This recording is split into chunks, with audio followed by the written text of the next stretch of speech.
My father slid a thick contract across the Christmas table and said, "Lydia needs $5 million." My parents had not spoken to me in 20 years. 3 days after a national television segment showed the company I had built and put its value near $50 million, my mother called to say they were proud of me. Now my father's hand rested beside a silver pen, waiting for my signature as though the missing 2 decades were nothing more than a late delivery.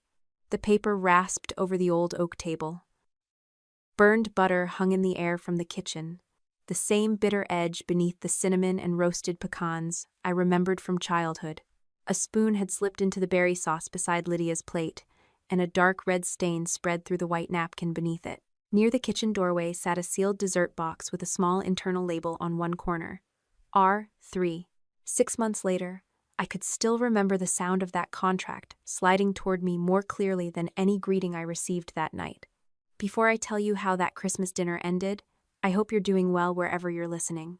Stay with me, because that contract was only the first lie on the table. And please subscribe to the channel so you don't miss what happened next. I kept both hands in my lap and looked at the first page without touching it. "You called me home for an investment?" I asked. Dad leaned back in the chair he had occupied at every family dinner of my childhood. "I called you home because we're family, Audrey. The investment is part of helping your sister." Mom reached for the serving bowl and gave me the smile she used whenever company came over. "Have some potatoes, Audie," Elaine said. "I made them the way you liked them, with the browned butter on top." No one had called me Audie since I was 18. The name landed between us like a place setting brought down from the attic. "I'm fine," I said. "You barely touched dinner." My mother spooned potatoes onto my plate anyway. "Mrs. Keller across the street saw your television interview. She called before the segment was even over. Everyone around here is so proud of you." The mantel behind her held 9 framed photographs. Lydia appeared in every one. I was visible in a single picture from elementary school, half blocked by a Christmas wreath. Lydia folded her hands beside her wine glass. At 34, my younger sister had learned how to hold a room without raising her voice. Her face had been on grocery displays, morning television, and the side of delivery trucks under the Bennett Hearth logo.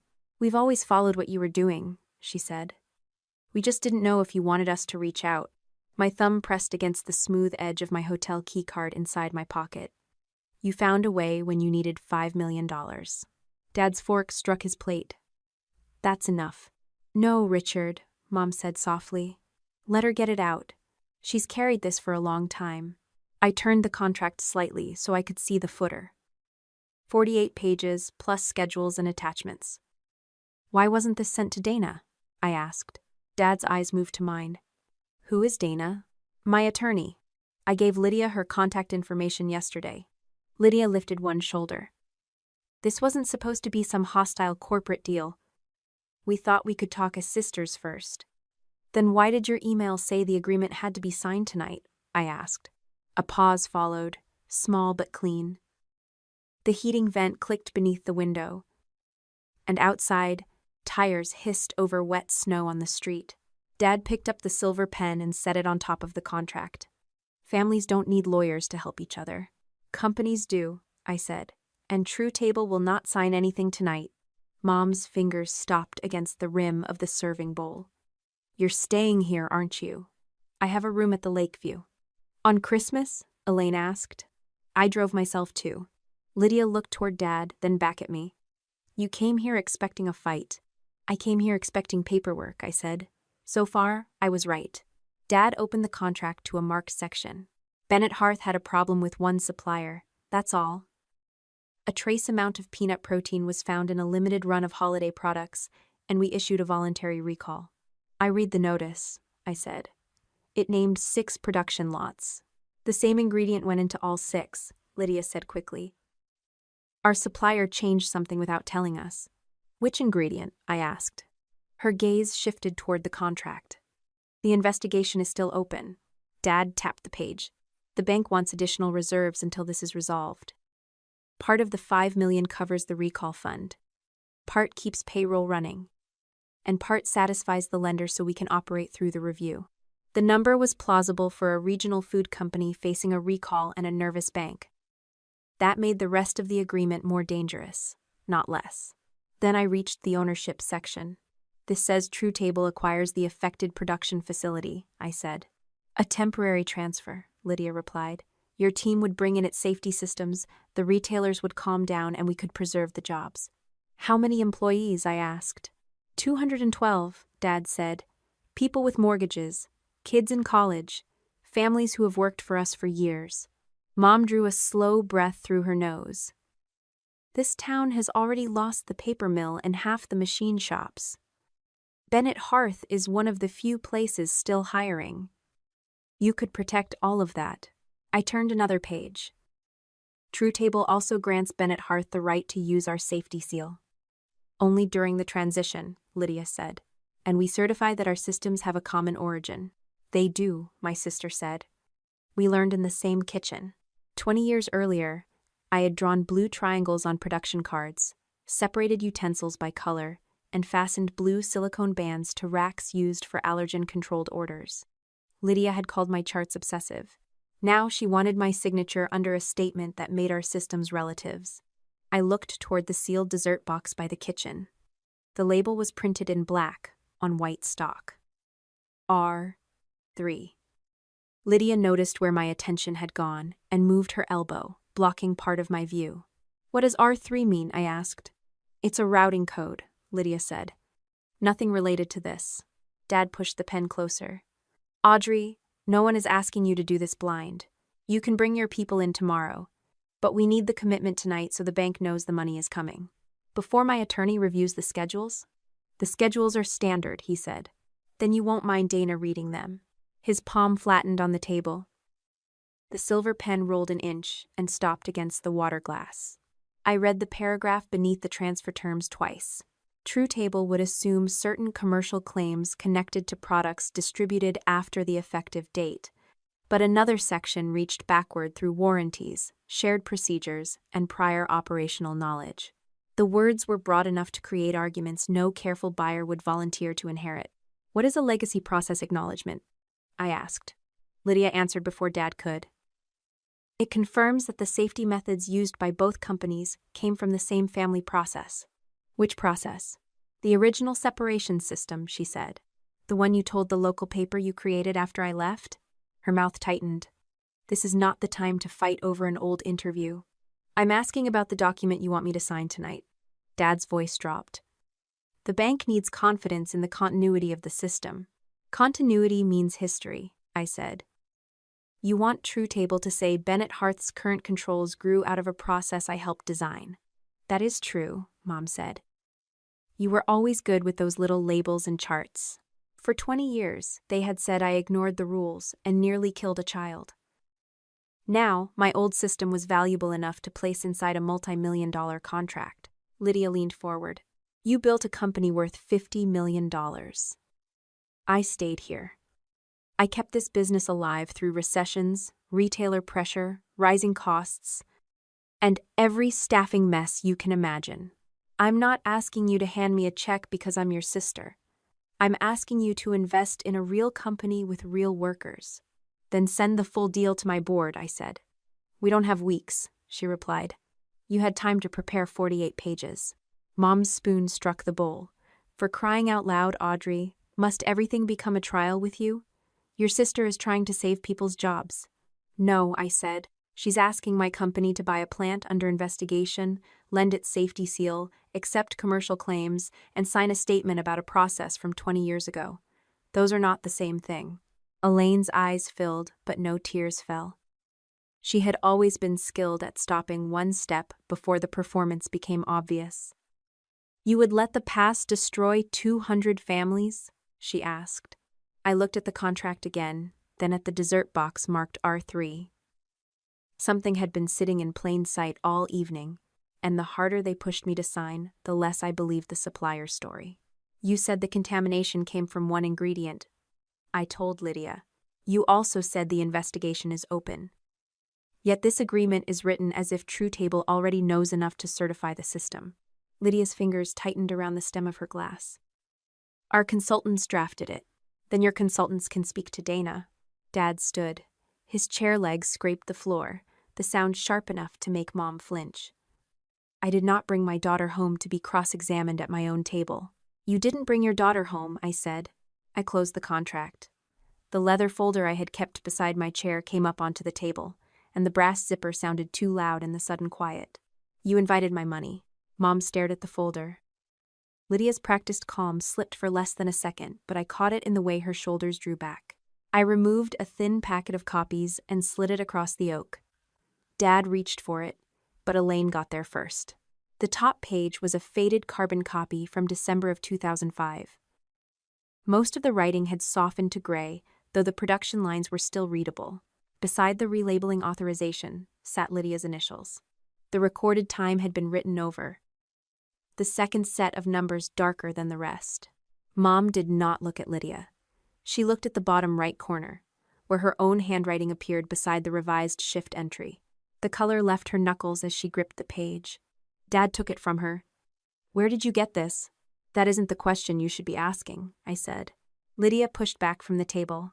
That paper is 20 years old. You can't possibly know what it means. I know your initials. I was 14. And I was 18 when you let everyone say I did it. Mom pressed both hands against the tablecloth. Audrey, please, there are things about that night you never understood. Then explain the change time. No one answered. Dad searched the remaining pages, but I had brought no source names, original documents, or full timeline. This is a misunderstanding, he said. We can explain. Do it through Dana, I said. I stood and put on my coat. Dad moved between me and the front hall, not close enough to touch me, but close enough to make the old message clear. Sit down. Listen. Accept the family version before leaving. You are not walking out after dropping this on the table, Richard said. You will sit down and hear the whole story. My attorney has the contract and the same copies you're holding, I said. If I don't call her by 9:30, she follows the instructions I gave her. Mom's voice dropped. What instructions? The kind people give when they're meeting relatives who refuse to send documents to counsel. Dad stepped aside, but his jaw stayed locked. At the front door, Lydia came after me carrying the sealed dessert box. Take this, she said. You didn't eat anything. The white label with R3 sat beneath a strip of clear tape. I accepted the box by its edges and slipped it into the empty insulated bag I kept in my car for food samples and groceries. Thank you, I said. Her gaze dropped to the bag. It's just cake, Audrey. Then there's nothing to worry about. Cold air struck my cheeks outside. Gray snow lined the driveway, and Christmas lights blinked across the neighboring porches. I locked myself in the car, set the sealed box on the passenger side floor, and waited until warm air reached my hands. Then I texted Nora. I showed them the carbon copy. Elaine recognized it before Richard did. The reply arrived before I started the engine. That carbon copy is not the only record your mother changed, Nora wrote. Nora's message stayed on my screen while the car warmed around me. That carbon copy is not the only record your mother changed. I read it 3 times, then called her. Nora answered on the second ring. Traffic hummed faintly behind her, followed by the clicking sound of a turn signal. Are you away from the house? She asked. I'm in my car. Doors locked? Yes. A breath passed through the phone. Good. Don't go back inside tonight. My fingers tightened around the steering wheel. What else did Elaine change? Not over the phone, Nora said. You need to remember how it started first, not the story they gave the insurance company. What actually happened in that kitchen? I had spent 20 years trying not to remember that night in order. Memory rarely cooperates with instructions. It saves the smell of flour dust inside a winter coat, the scrape of a metal rack across tile, the pressure of a marker between 2 fingers. It buries the words that matter until something small digs them up again. For me, it was the blue, silicone band around a baking rack. In December of 2005, Bennett's Bakery was still one storefront, with an apartment above it and a production room added behind the original kitchen. Dad had not yet built the factory. Mom kept payroll in a locking metal drawer beneath the register, the finner, the fiverd, the prep table when she bothered to do it at all. I was 18 and halfway through an application for a food science scholarship. My project was a low-cost separation system for bakeries that could not afford dedicated rooms for allergen-controlled products. Blue silicone bands went around the handles of approved racks. blue triangles appeared on production cards. Utensils with matching grips stayed in a separate cabinet, and nothing left the ordinary line for the controlled one once mixing began. The idea was simple enough for a tired employee to follow during a crowded shift. That mattered more than making it impressive. Dad liked the increase in orders. He liked telling school groups and church committees that his oldest daughter had designed a safer process. He did not like the cost. "You're asking people to wash the same bowl twice," Richard said one afternoon, studying my time calculations. "That adds labor. It prevents residue from moving between batches," I replied. "The bowl looks clean after the first cycle." "Looking clean and testing clean aren't the same thing." His pencil tapped against my chart. "You can't run a business as if every crumb is a catastrophe." I took the chart back before the pencil left another dent. For the wrong person, one crumb can be. Lydia sat on a flower bin nearby, swinging one boot above the floor. At 14, she could turn boredom into an accusation. "Audrey thinks everybody is going to die from touching a cookie," she said.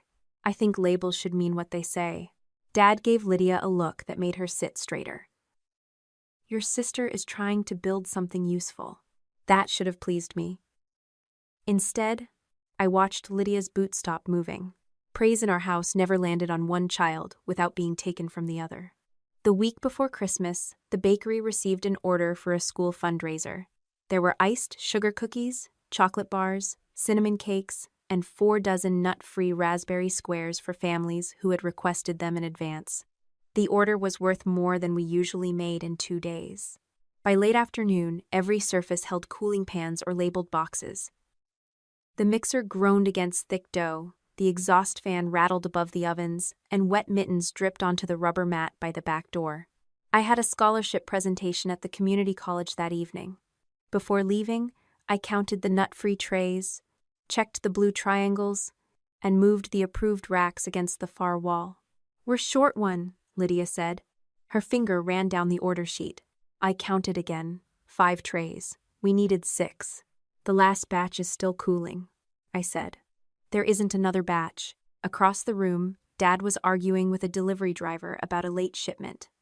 Lydia glanced toward him, then lowered her voice. "He told me to finish the school order, so finish the labels and wait for the 6th tray. He said it has to leave by 6, then tell him we're short." Her mouth pulled to one side. "Easy for you to say. He never talks to you like you're stupid." Dad called my name from the front office. I gathered my folder and coat, then pointed to the 5 blue-banded racks. "Nothing else gets that label," I told Lydia. "Not even if the products look the same." She rolled her eyes.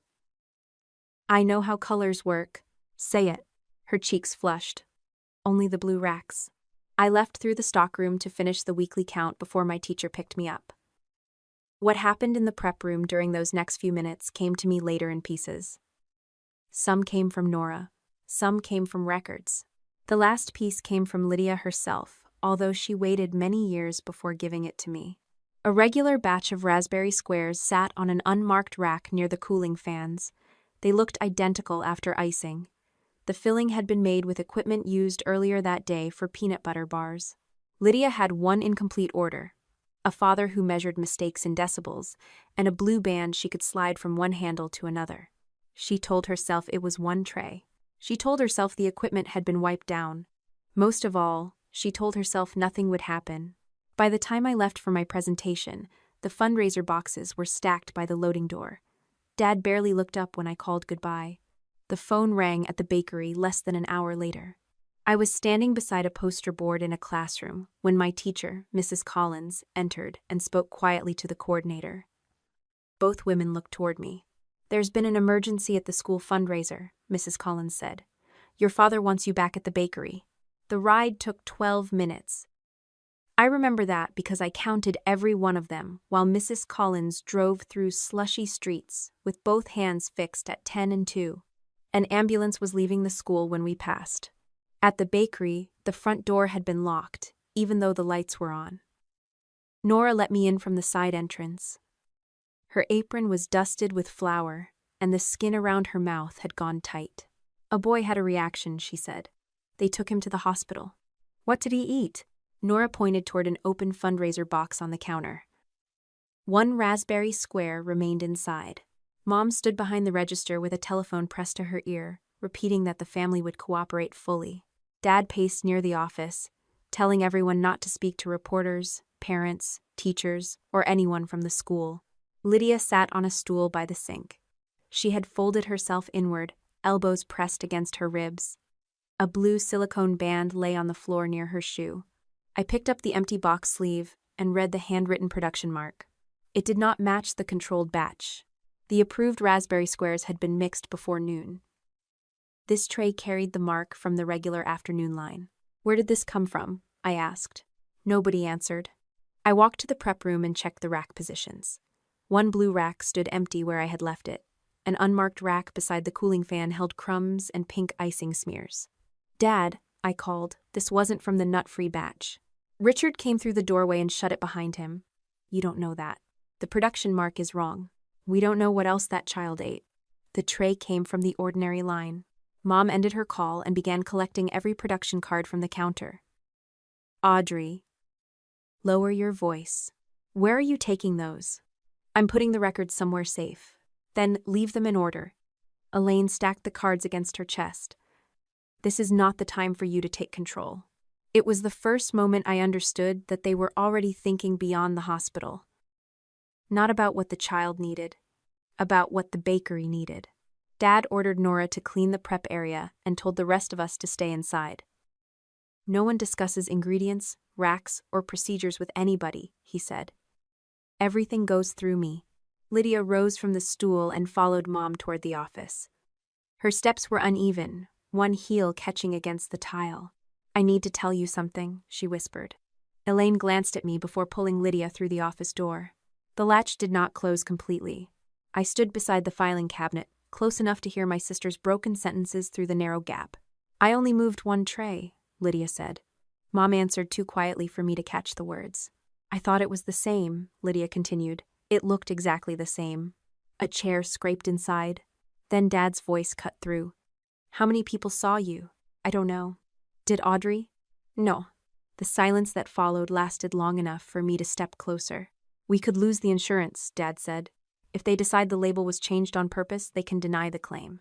"She's 14, Mom whispered. "That does not make the bakery less liable." "What if we say the procedure wasn't followed?" "By whom?" Another silence settled behind the door. Then my mother spoke. "Audrey's name is on the system." The muscles across my shoulders drew tight. "She's 18, Elaine continued. "She was supervising the order. People already know she created the process." "She wasn't in the room," Lydia said. Mom's answer came fast. "You don't remember exactly where she was." "I do remember." "You're frightened," Elaine said. "Frightened people confuse things." Dad began pacing. I knew the rhythm of his shoes against the office floor. 3 steps toward the window, 3 steps back. "Audrey can recover from this," Mom said. "She has options. Lydia doesn't." Those words stayed cleaner in my memory than anything else from that night. Audrey can recover from this. As if my future were a spare tray they could pull from the ordinary line. The office door opened. Mom stepped out holding the production cards, and the surprise on her face lasted only a fraction of a second. "How long have you been standing there?" she asked. "Long enough." Dad appeared behind her. "Go upstairs." "No." His gaze flattened. "This is not a discussion." The tray was changed. Lydia just said she moved it. Lydia stood near the desk, wiping both palms against her jeans. "Tell him," I said. "Tell Dad what you told Mom." Her eyes flicked between us. "Lydia," I said again. "Whose tray was it?" She swallowed. "I don't remember. You remembered 30 seconds ago." Mom moved between us. "Stop attacking your sister. A boy is in the hospital." "And screaming at Lydia will not help him," Elaine replied. Dad pointed toward the stairs. "Upstairs. Now." I did not go. By the next afternoon, they had prepared a statement. The paper said I had failed to maintain separation between the regular and controlled production areas. It said I had authorized the relabeling of a tray after noticing the shortage. It described the mistake as an isolated lapse during an unusually busy holiday shift. Dad set the statement in front of me at the kitchen table. "If you sign, we handle this privately," Richard said. "The insurance company pays the medical claim, the bakery survives, and you stay here." Mom sat beside him with her hands folded. We'll help you find another scholarship next year. My presentation was last night. There will be others, Elaine said. What happens to Lydia? Dad's expression did not change. Your sister is a minor. That was not my question. Lydia stood near the refrigerator, staring at a magnet shaped like a snowman. I turned toward her. Say what you did. Her lips parted, but Mom spoke first. She already told you she doesn't remember clearly. She moved the tray. You cannot prove that, Dad said. The sentence was so calm that I stopped looking at Lydia. There it was, not panic, not confusion, a decision. If I sign this, you keep me here because I'm useful, I said. If I refuse, you tell everyone I did it anyway. Dad pushed the pen toward me. If you walk away from this table, you walk away from this family. Mom reached across and touched my wrist. Don't throw away your whole life over one statement. I moved my hand before her fingers could close around it. It isn't my statement. Richard stood. Then pack your things. I carried one suitcase down the stairs that night. Mrs. Collins picked me up at the corner because Dad would not allow her into the driveway. For 6 weeks, I slept in her sewing room beneath a shelf of fabric boxes and worked mornings at a diner before finishing school. The scholarship disappeared. The local paper printed the bakery's version. A college withdrew its early offer after someone mailed them the article. I enrolled at community college the following fall, took night classes, and washed equipment in an industrial kitchen where nobody cared whose daughter I had been. Years later, my first food company failed because I trusted a distributor who promised more than he could deliver. I sold my car, laid off 4 people, and started again from a borrowed office with a folding table. True Table did not grow from revenge. It grew from the sentence my father had used for years. A trace amount does not matter. I built a company around proving that it did. Nora's voice brought me back to the cold car outside my parents' house. I kept the carbon copy because Richard was getting ready to blame me next, she said. Your mother changed the time after the original left the kitchen. Where's the version they gave the insurer? I never had it, Nora replied. But the insurance company did. And the law office that handled the settlement should have received a copy. Snowmelt ticked against the underside of my car as I stared through the windshield at the house. Do you know which law office? I asked. I know where the old claim files were sent when the attorney retired, Nora said. And if those records still exist, the official version will not match the page you put on that table. Dana Mercer read the contract twice before she spoke.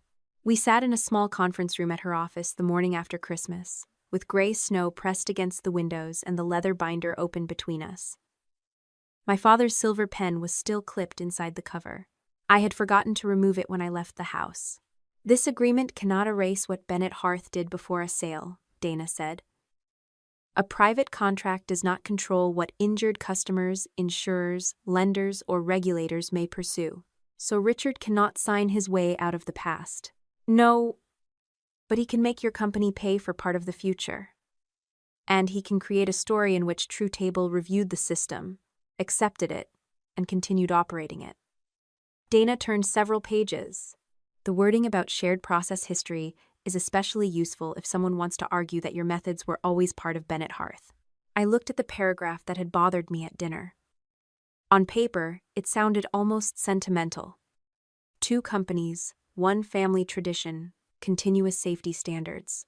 In practice, it put my name next to theirs before anyone had established what went wrong. I have not assigned a True Table team, I said. No operations staff, no quality staff, no money.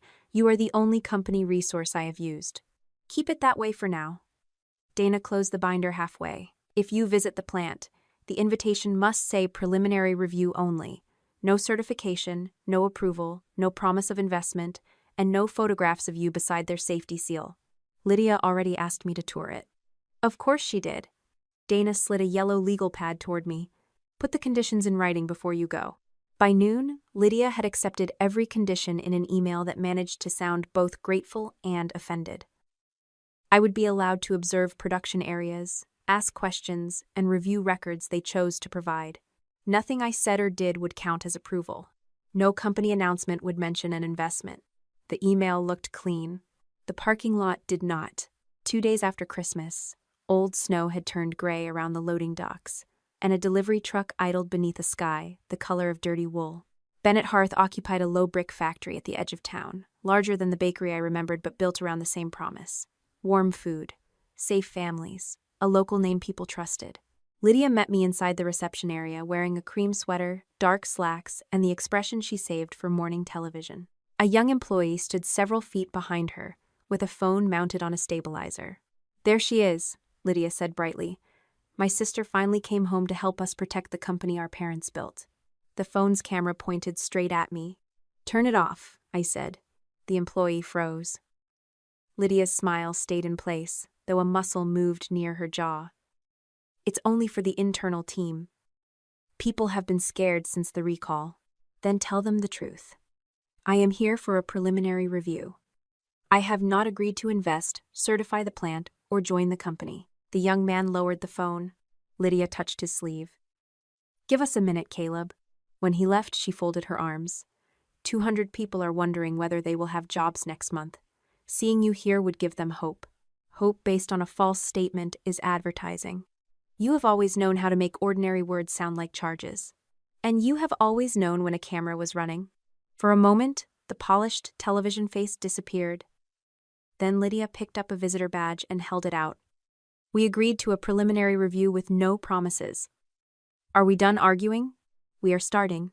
The production floor was warmer than the front offices, with a steady mechanical hum beneath the hiss of wash hoses and the clatter of metal pans. The place looked clean at first glance.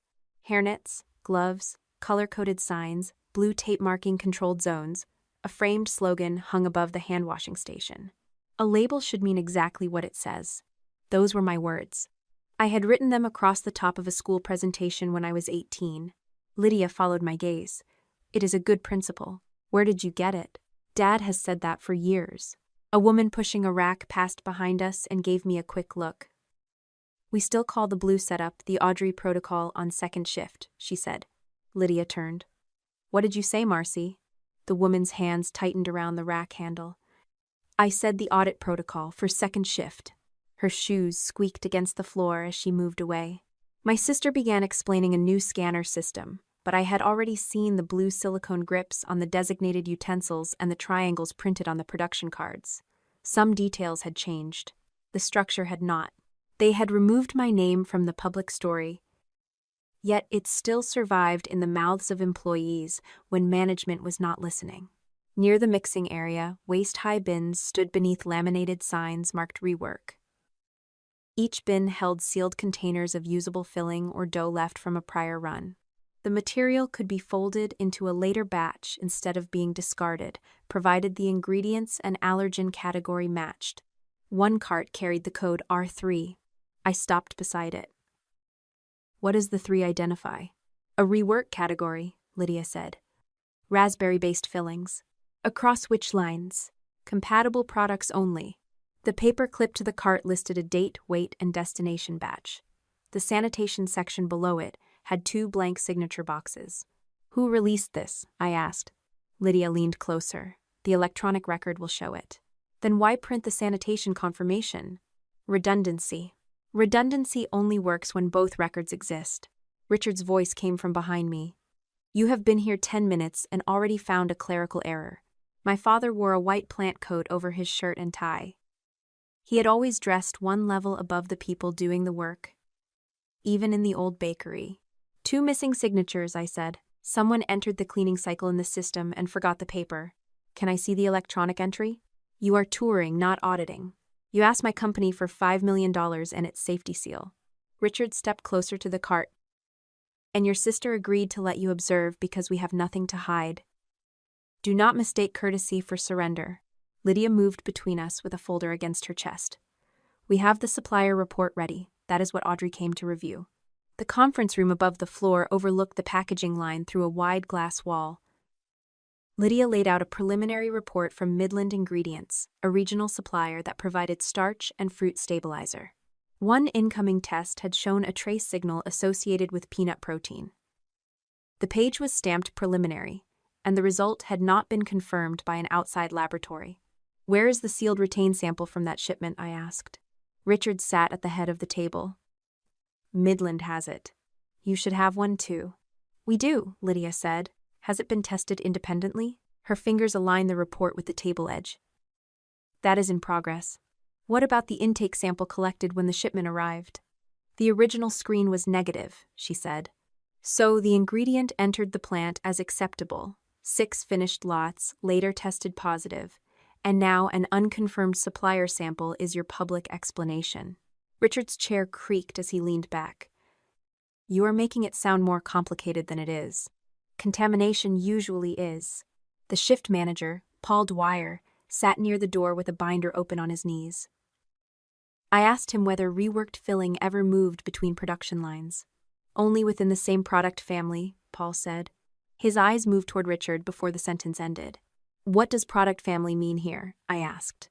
Paul rubbed one thumb along the binder's spine. Same flavor base, same declared allergens, same handling class. Declared allergens or verified residue? Lydia closed the supplier report. Paul has a floor to run. We are not going to interrogate employees one by one. I asked one question, and he answered it. Paul stood quickly enough for the binder to slide against his knee. I should get back downstairs. After he left, I looked through the glass at the line below. Workers moved in practiced patterns, feeding trays beneath metal guards and stacking finished boxes. From that height, everything appeared orderly. That was the trouble with systems. A clean surface could hide a bad instruction for years. The last stop on Lydia's tour was the cooking room, where stainless steel kettles stood in a row beneath pipes and control panels. They were numbered 1, 2, and 3. Kettle number 3 was larger than the others, with a wheeled pump attached to its base. A worker emptied several containers of raspberry filling into the top. Each bore an R3 label. Rework goes through there? I asked. The young woman holding the last container nodded. It gets brought back to temperature before we add it to the next run. How is the kettle cleaned between allergen classes? She glanced at Lydia. Full wash and verification. Does that happen every time? The container remained against her hip. That is the procedure. How long does a full wash take? About 90 minutes, depending on what ran before. Lydia stepped beside her. Megan, shipping needs help with the afternoon count. The employee set down the container and left without looking back. I checked the production board mounted near the door. Holiday runs had been scheduled nearly back-to-back, some separated by less than an hour. There is not enough time here for the wash she described, I said. The board shows production windows, not every sanitation activity, Lydia replied. Then show me the sanitation log. Richard opened the door to the corridor. The tour is over. The cold outside had sharpened by the time I returned to my hotel. Wind pushed loose snow across the parking lot in thin sheets, and the sealed dessert box from Christmas still sat inside the insulated bag in my trunk. I should have called Dana before touching it. Instead, I photographed the intact tape, wrote the time and location in my notebook, sealed the box inside a clean sample bag, and sent it by courier to TrueTable's internal laboratory as a reference sample. No independent witness had seen Lydia hand it to me. No documented temperature record covered the hours before I refrigerated it. The label tied it to Bennett Hearth, but not cleanly enough for the kind of fight that was coming. At the time, I told myself I only needed direction. The preliminary result arrived the next afternoon. Peanut protein was present. I read the laboratory note from beginning to end, then called the analyst and made her repeat the limitations aloud. The result showed what was inside the piece of cake we had received. It did not prove where contamination occurred, when it occurred, or whether the sample had remained untouched before it reached the lab. I saved the report and did not release it. That restraint came one step too late. By using my own company's laboratory before disclosing the family conflict to the board, I had given anyone who wanted to attack me a fair question to ask. My phone buzzed while I was still staring at the report. Nora had sent a single message. Stop looking at the supplier. Ask what Richard promised the Hale family about reworked filling. Dana refused to let me call Jonah Hale myself. You have spent 20 years connected to the worst day of his childhood, she said. You do not get to appear in his inbox without warning because you need answers. We were in her office on the first Monday of January, with the Hale settlement file still only a possibility and the preliminary laboratory report locked inside Dana's cabinet. Outside, The morning temperature had fallen below 20 degrees, and salt trucks scraped along the street beneath her window. I wasn't planning to ask him for forgiveness, I said. That is not the only thing he may think you want. Dana contacted the attorney who had helped Marion Hale review the original settlement. The attorney had retired years earlier, but his former firm still represented the family on matters connected to the agreement. It took 4 days before Jonah agreed to meet. His conditions arrived through counsel. No recording unless everyone agreed first. No reporters.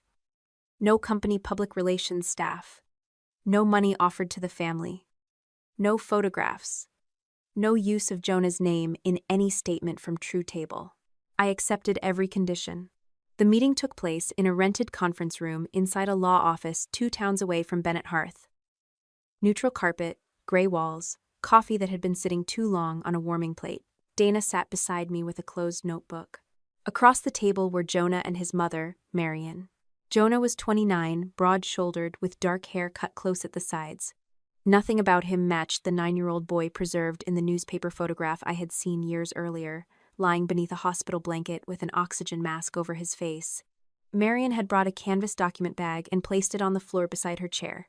Her coat remained buttoned even after we sat down. No one offered a handshake. Jonah looked at me for several seconds before speaking. You look different from the picture. I was 18 in that picture, I said. You were standing outside the bakery with your father. The photograph had appeared beside an article titled, Local Bakery Responds After Allergy Emergency. Dad stood close to the camera.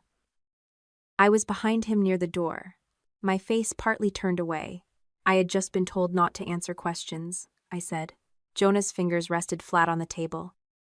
The story we were given said you ran the allergen line, ignored your own system, and left town before my parents could speak to you. I ran parts of that line, I said. I did not label the tray you ate from. That wasn't my question. Dana did not move beside me. She had warned me not to turn the meeting into a defense statement. But Jonah's question still found the part of me that had rehearsed an answer for 20 years. Why did you wait this long? He asked. You built a company around allergy safety. Your name has been in trade magazines and on television. You had lawyers. You had money. Why didn't you find out what happened to me? The heating unit clicked behind the wall. Marion watched me without blinking. I left because staying meant signing a statement that was not true, I said. For a long time, getting through school and paying rent took everything I had. Later, when I had the means to look back, I told myself the settlement was private and contacting you would reopen something you had put behind you. Jonah leaned away from the table. That was convenient. Yes, I said. His eyebrows lifted slightly, as though he had expected an argument. Leaving was how I survived what my family did, I continued. But silence also meant your family had only their version. I did not ask what that cost you. I should have. I could have told him about the scholarship, the newspaper article, the years spent rebuilding my name. None of it belonged in the space he had opened. Marion unbuttoned her coat but kept it on. Richard Bennett told us you refused to visit the hospital. No one told me I could visit. He said you did not want to face us. I was staying in my teacher's sewing room by then. My parents stopped answering calls that came for me at the bakery. Jonah looked toward his mother. The exchange between them was brief, a glance carrying a conversation I could not hear. What did you know about the kitchen before the fundraiser? He asked. I folded my hands on the table. I knew Dad complained about cleaning time. I knew employees sometimes moved tools because the separate cabinet was inconvenient. I knew production got rushed when large orders came in. And you still let the bakery advertise the food as safe? The question landed harder because it was fair. I kept correcting what I saw, I said. I wrote procedures, checked labels, and separated the racks. I believed that if the rules were clear enough, people would follow them when I wasn't watching. But they didn't. No. That single answer did not make me responsible for Lydia moving the tray, yet it left no room for me to pretend the kitchen had been well controlled until one sudden mistake. Marion reached for the document bag. After the hospital, food changed in our house.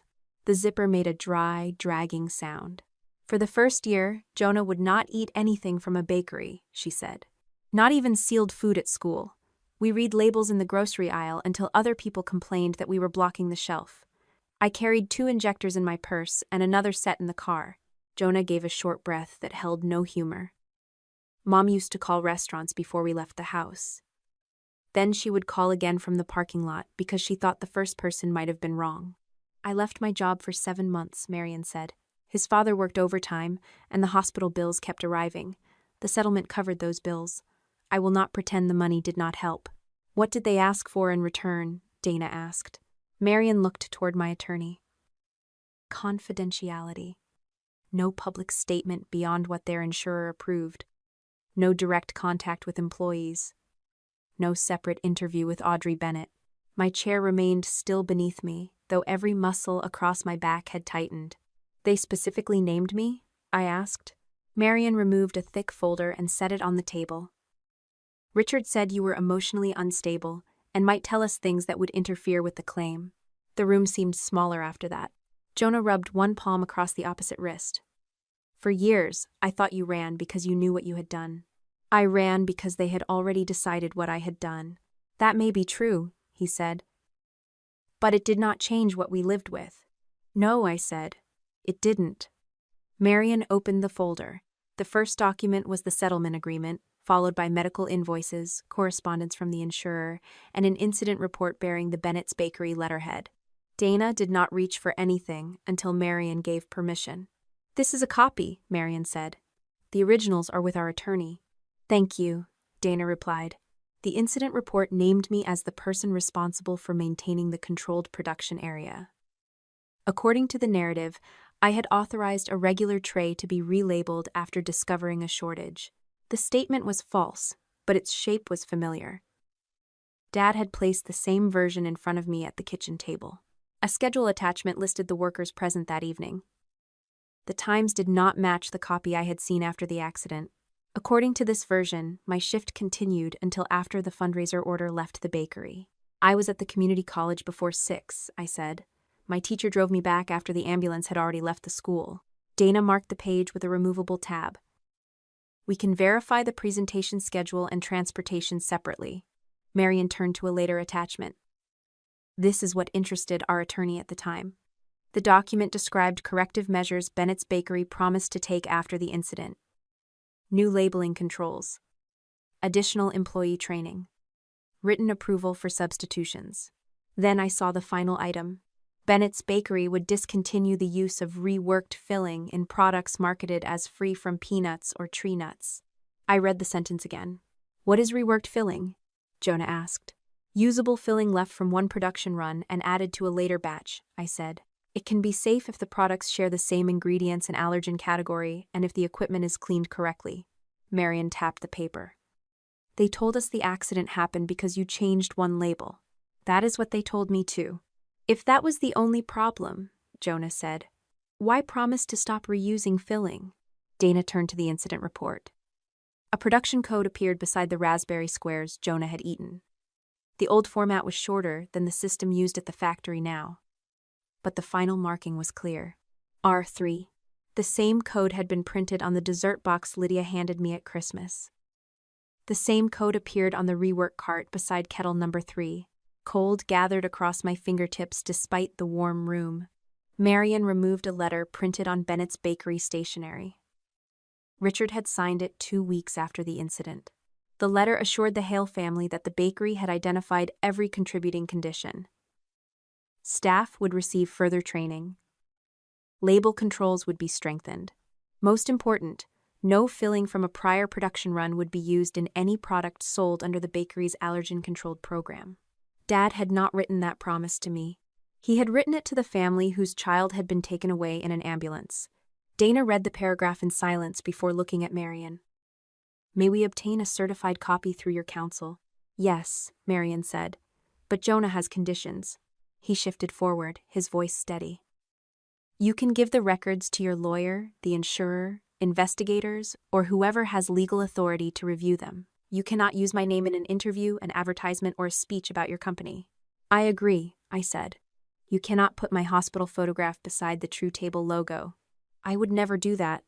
You do not know what you would do if the company were losing money and your board told you a human story could save it. The answer caught in my throat, because Lydia would have made the same claim. The difference was, that Jonah had earned the right to ask it. I will put the restriction in writing, I said. TrueTable will not use your name, photograph, medical history, or story for promotion. Jonah glanced at Dana. And if I give a statement, I tell all of it. She knew the bakery was cutting corners before the accident. She had rules, but she also knew people did not always follow them. Dana looked toward me. That is accurate, I said. I will not ask you to leave it out. Marion closed the settlement folder but kept Richard's letter on the table. There is one more thing. She pointed to a handwritten note attached to the incident report. The note recorded a call between Richard and the insurer. Dad had argued that reworked filling was common industry practice and could not be proven as the direct cause. He had also insisted that the public statement focus on employee failure rather than process failure. Employee failure meant me. Process failure meant him. For 20 years, I had treated kettle number 3 as a current danger, a shortcut introduced after the bakery expanded. Richard's letter showed something else. He had known about the risk before the factory existed. He had promised to stop using that process, then rebuilt it on a larger scale. Jonah watched me finish reading. I believe your parents lied to us, he said. I have not decided what that makes you. The words were not forgiveness. They were more useful than forgiveness, because they did not ask either of us to pretend the past had become simple. That is fair, I said. When the meeting ended, Marion returned the originals to her bag. Dana left with council-approved copies and permission to request the remaining claim records. I stayed seated until Jonah and his mother had gone. Through the window, I watched them cross the salted parking lot without looking back. Dana placed Richard's letter inside a document sleeve. This changes the direction of the review. Yes, I said. Kettle number 3 was not a new mistake made by a growing company. It was the return of a process my father had promised to end 20 years earlier. Richard's letter did not prove that kettle number 3 had contaminated the current products. It proved something more useful at that stage. My father had known reworked filling could endanger allergen-controlled food 20 years earlier, and he had promised the Hale family he would stop using it. Dana read the letter beside me in her office, then placed it inside a clear sleeve. This gives us a reason to test the plant, she said. It does not give you permission to direct the testing. I understand what you're saying. Her gaze stayed on me. You sent the Christmas cake to your own laboratory before telling your board about the family connection. I understand that mistake too. Then let us avoid learning the same lesson twice. By that afternoon, I had sent written notice to the chair of TrueTable's board. The message disclosed my relationship to Bennett Harth, the proposed transaction, the old allegation, and the preliminary sample I had submitted through our internal laboratory. I also stated that TrueTable would not certify the factory or make an investment decision until an outside review was complete. The board chair acknowledged the notice and asked for copies of everything. There were no congratulations and no accusations, just a request for records and a reminder that any further company involvement required written approval. Dana hired Owen Mercer, an independent food safety auditor who had spent more than 20 years reviewing commercial kitchens, production plants, and recall failures. Despite the shared last name, he was not related to her. Owen did not work for TrueTable, had never consulted for Bennett Harth, and would report his findings through counsel. We met him in a conference room near the factory. Owen was in his late 50s, with heavy glasses and a voice that stayed level whether he was discussing a dirty gasket or a company's possible collapse. The official samples will be collected in front of witnesses, Owen said. Each item gets a source, time, seal number, storage record, and signature. Nobody carries anything home in a tote bag. Nobody drops anything at a friendly laboratory. I accepted the correction without defending myself. Richard did not. This is unnecessary, Dad said. He sat across from Owen with Lydia beside him and a company attorney at the end of the table. We already identified the supplier lot. You identified a possible supplier lot, Owen replied. You did not identify the point where contamination entered the finished product. The preliminary test was positive. On an open material sample, Owen said. We will begin with the sealed retained samples from the same shipment. Richard looked at me. And who pays for this performance? Bennett Harth pays its own review costs, Dana said. TrueTable pays nothing and makes no commitment. Dad's chair moved against the carpet. Your daughter comes home with accusations, drags in lawyers, and now expects us to pay for the privilege. You invited a buyer into a plant under recall, Dana replied. This is what review looks like. The sealed supplier samples were stored in a locked room beside receiving. Their labels matched the starch shipment named in Bennett Hearth's public notice. Owen photographed the seals, checked the intake records, and watched the quality manager open the containers beneath a camera operated by the outside laboratory. I stood behind the marked observation line and touched nothing. 3 days later, the results came back. The sealed samples did not contain peanut protein at a level that could explain what had appeared in the recalled products. A separate intake sample collected when the shipment first arrived was also clean. Lydia read the summary with both elbows on the conference table. That does not clear Midland Ingredients, she said. The contamination could have happened after a bag was opened. Owen nodded. That remains possible. Richard gave a thin smile, as though the agreement settled the matter. So we follow the material after opening, Owen continued. We test storage bins, transfer tools, mixers, pumps, kettles, and packaging contact points. We also compare production schedules against sanitation records. The smile left Dad's face. Bennett Hearth provided the 6 recalled lot numbers after Dana sent a formal request. Lydia called the delay an administrative problem. The records showed something else. The same information had been available in the recall file for weeks. Each lot had passed through a raspberry filling stage. 4 products were marketed under the Controlled Allergen Program. 2 were regular holiday products manufactured nearby in the same period. Beside the filling entries appeared the same routing code, R3. Owen projected the production schedule onto a wall while I compared it with the packaging logs.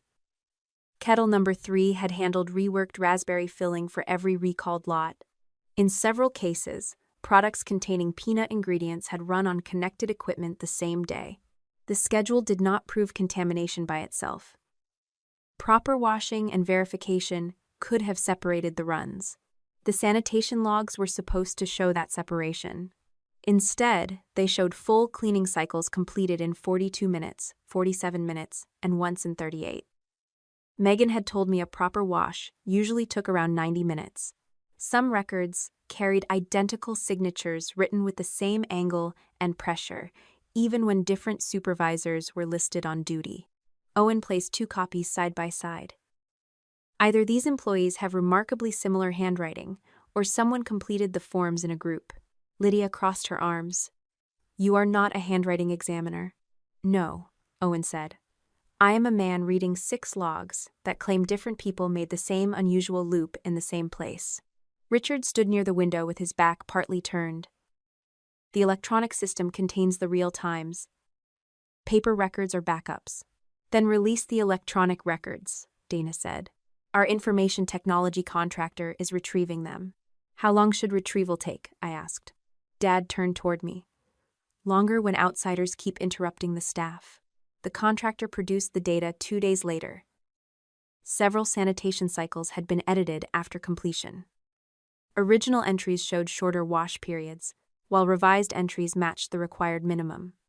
The edits came from an administrator account assigned to Elaine's office. That did not yet prove my mother had made them herself. Shared credentials were common in badly managed companies, and Dana warned me not to claim more than the data supported. The records did prove someone with office access had changed the sanitation history. Owen arranged an observed cleaning of kettle number 3 using the shortened procedure employees said they had been instructed to follow during the Christmas rush. The equipment had just processed a product containing peanut ingredients. After the reduced cycle, technicians collected surface swabs from the pump connection, the underside of the lid, and a narrow gasket near the discharge valve. Every sample was labeled, sealed, and carried directly to the outside laboratory. I watched from behind the line while Owen signed the final custody form. 48 hours later, 2 locations tested positive for residual peanut protein. The full approved cleaning procedure was then completed, including disassembly of the pump connection and extended rinsing. A second round of swabs came back clean. The supplier had not created the main failure. The shortened cleaning procedure had allowed residue to remain inside Bennett Hearth's own equipment. Richard attacked the test before Owen finished presenting it. "You created an artificial condition," Dad said. "Our employees do not run that abbreviated cycle after peanut products." Owen opened the production records. "Your logs show that cycle on 11 dates. Those are paper errors. The electronic timestamps show it too." Lydia looked toward the company attorney. "Can we stop this meeting until our own consultant reviews the method?" "You may hire anyone you choose," Dana said. "The samples and process records will remain available." Paul Dwyer, the shift manager, had been sitting at the far end of the table. His binder remained closed in front of him. Owen addressed him directly. "Mr. Dwyer, were employees instructed to shorten cleaning between runs?" Paul rubbed both palms against his trousers. "Not in those exact words." "What instructions were you given?" Owen asked. "To keep the schedule moving." Richard's voice hardened. "Choose your words carefully, Paul." The shift manager looked at my father, then at the plant attorney. "We were told not to waste usable product and not to leave kettles sitting empty when orders were backed up." "Did you ever request separate equipment for allergen-controlled filling?" Owen asked. Paul's mouth moved before sound came. "I submitted 2 requests." "What response did you receive?" Owen asked. "The capital request was denied." "Who denied the request?" Owen asked. Paul stared at the binder. "Mr. Bennett." Richard pushed away from the table. "The request was denied because the existing equipment was adequate when procedures were followed." Paul finally looked up. "We could not follow a 90-minute wash and make the schedule you approved." The room went quiet except for the ventilation fan. "How many sanitation logs did you sign even when the full cycle had not been completed?" Dana asked. The company attorney objected before Paul could answer. Dana clarified that he did not have to respond without his own counsel. Paul swallowed. "Enough that I should have said something sooner." He was not a brave employee who had spent years secretly fighting management. He had complained, then accepted the answer, signed records, collected paychecks, and told himself the next run would be different. Fear explained part of it. It did not erase the rest. Owen asked Bennett Harth to produce communications about cleaning time, waste reduction, and kettle number 3.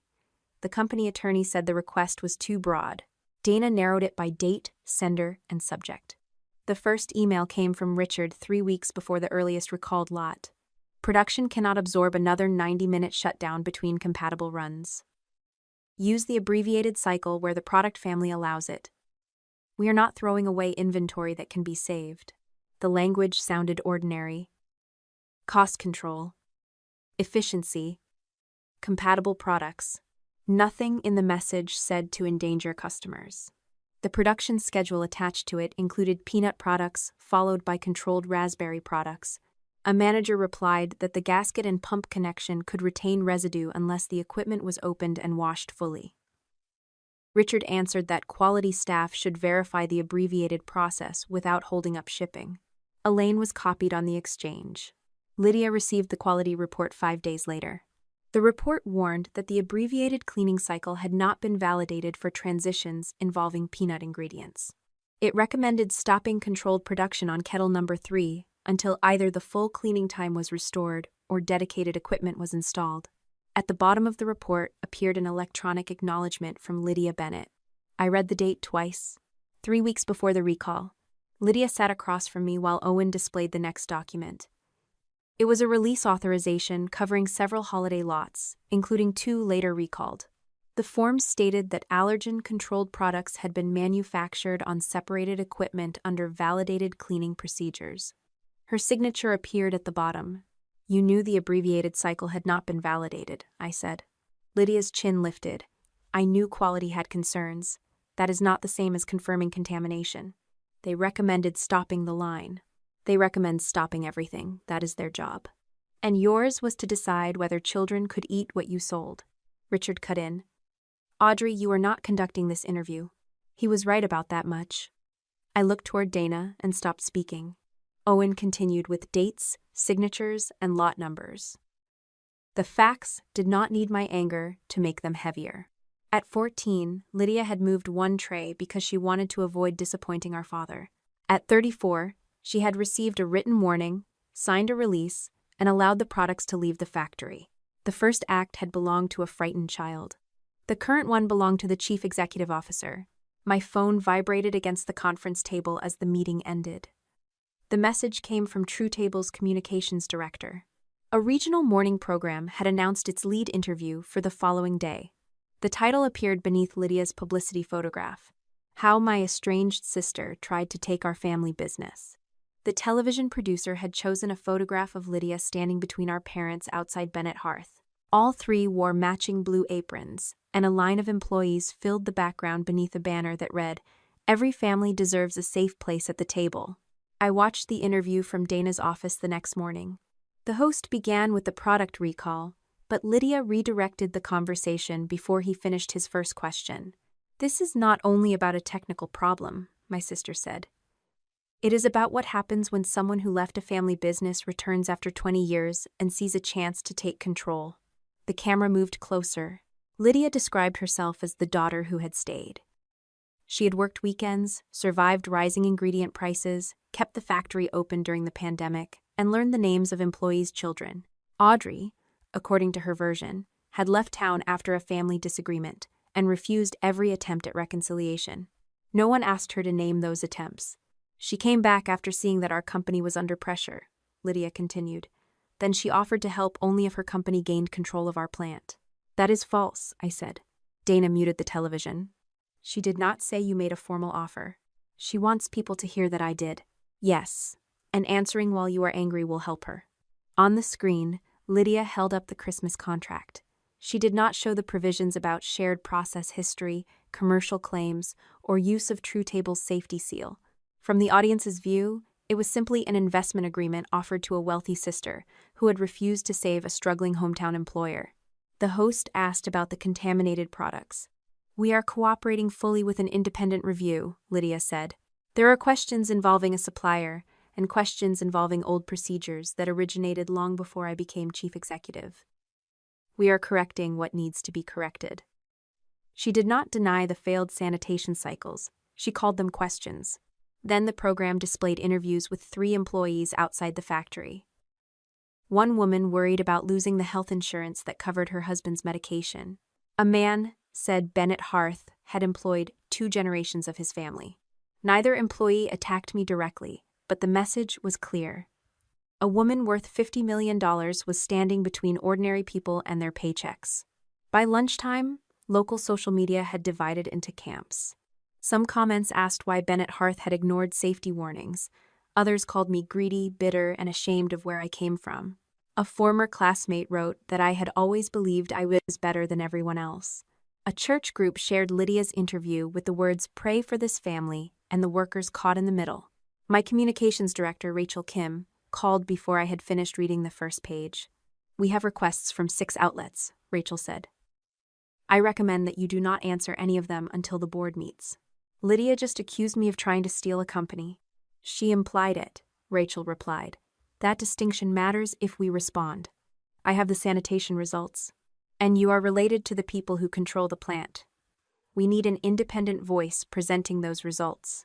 I stood beside Dana's window and watched sleet darken the sidewalk. "Silence makes it look as though I have no answer." "Silence for one day is not surrender," Rachel said. "But we cannot stay silent forever." That afternoon, one of TrueTable's largest retail partners postponed an expansion planned for spring. They did not cancel our existing agreement. Their letter said the company needed clarity about my family relationship, TrueTable's role in the Bennett Hearth review, and whether our internal laboratory had been used in a personal dispute. The last question led directly to the sample in Dana's cabinet. Our board meeting began at 8 the next morning. I joined from TrueTable's main conference room while outside counsel, 2 board members, and the audit committee chair appeared on the screen. No one raised a voice. That made the meeting harder.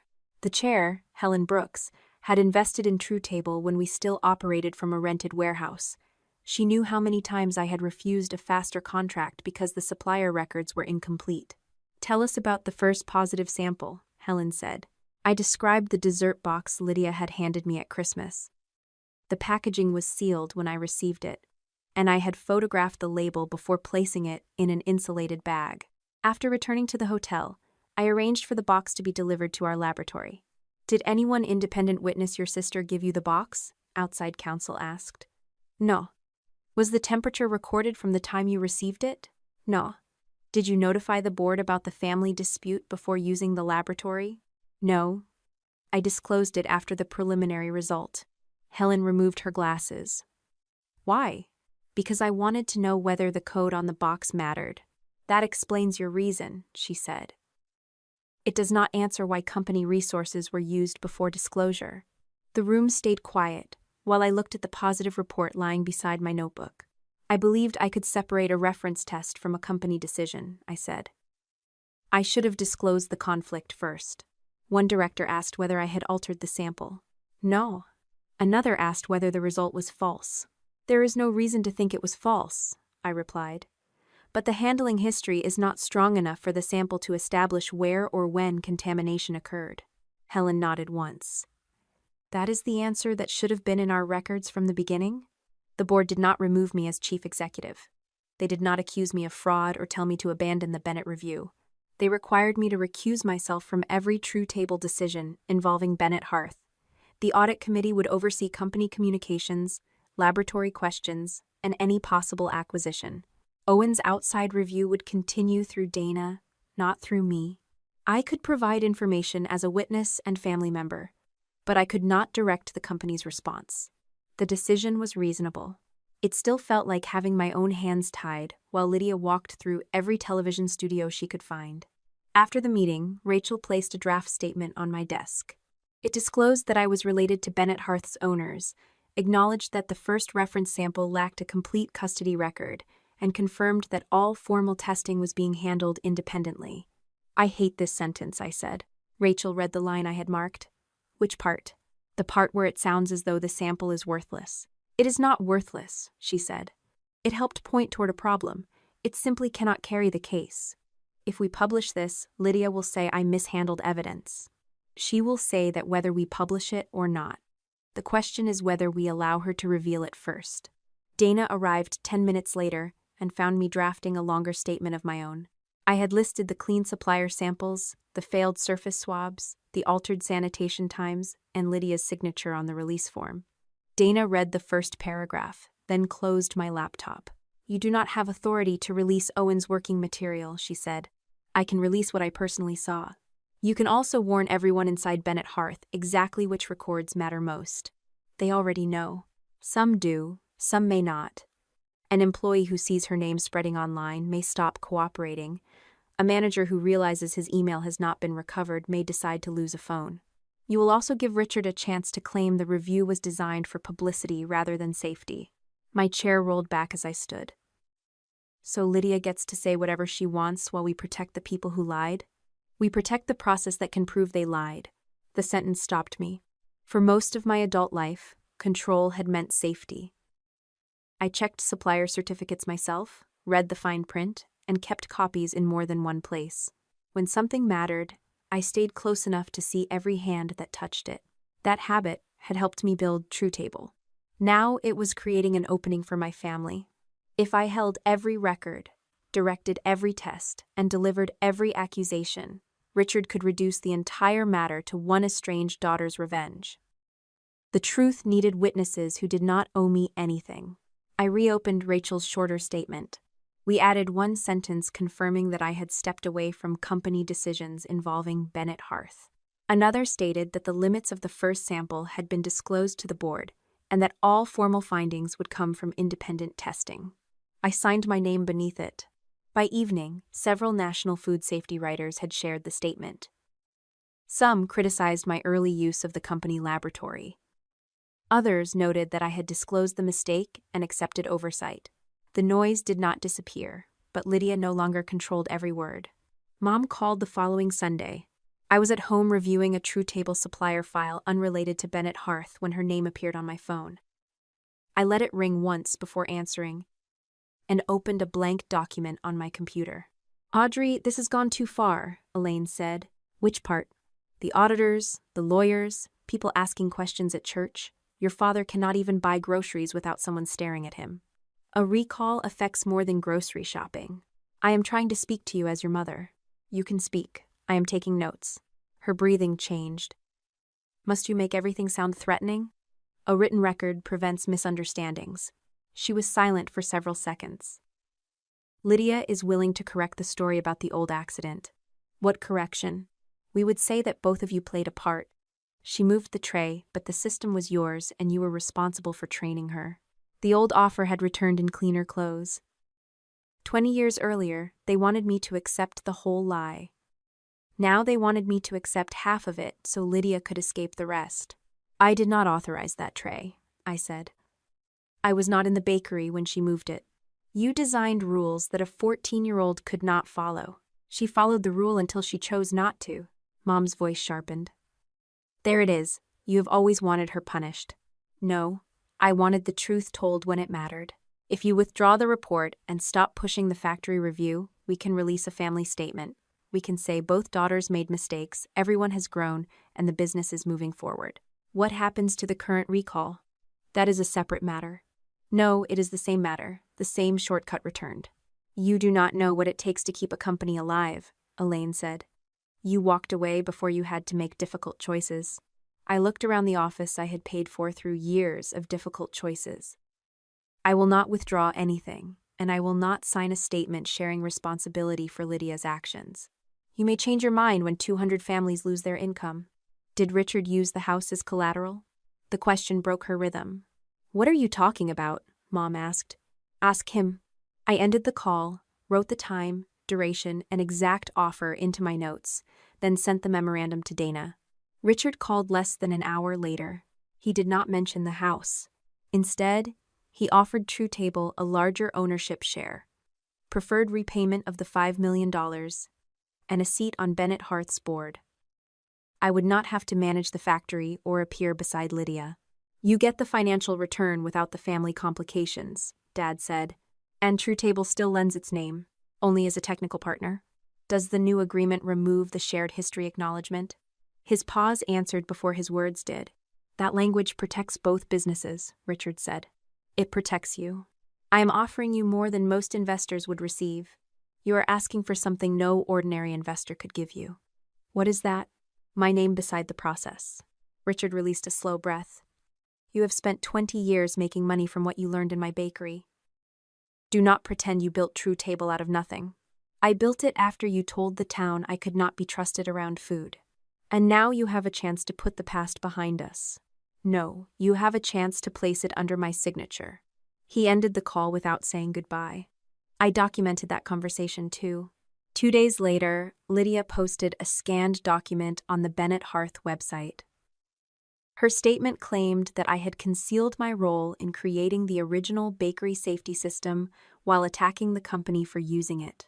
The scan showed color codes, rack separation, production cards, and the blue triangle mark. Anyone looking at it could reach one of two conclusions. If the system had been defective, I carried responsibility. If it had been valuable, Bennett Hearth had every right to treat it as family property. My name did not appear on the displayed page. I knew the diagram anyway. The uneven line beside the utensil cabinet came from a ruler that had slipped while I was drawing it at Mrs. Collins's dining table. A small ink mark near the bottom had been left by her cat stepping on the page before it dried. Lydia had not posted a company document. She had posted part of my scholarship presentation. I called Mrs. Collins, who had retired to Arizona years earlier. She remembered the project and told me she had returned a box of my school papers after I finished community college. That box had been stored in TrueTable's old records warehouse after my last office move. I drove there with Dana the next morning. Dust coated the tops of the cartons, and the heating system made a hollow knocking sound above the metal shelves. The presentation folder was in the fourth box. Inside were my dated submission letter, diagrams, test notes, and the page Lydia had posted with the upper section removed. The missing section contained the project title and my name. Beneath it sat a copy of the presentation I had mailed to my food science advisor 3 weeks before Jonah's accident. A handwritten note ran across the cover. Bennett Bakery Trial, Audrey Protocol. By the first week of February, the box from my old records warehouse had been moved to Dana's office and placed beneath a camera before anyone opened it again.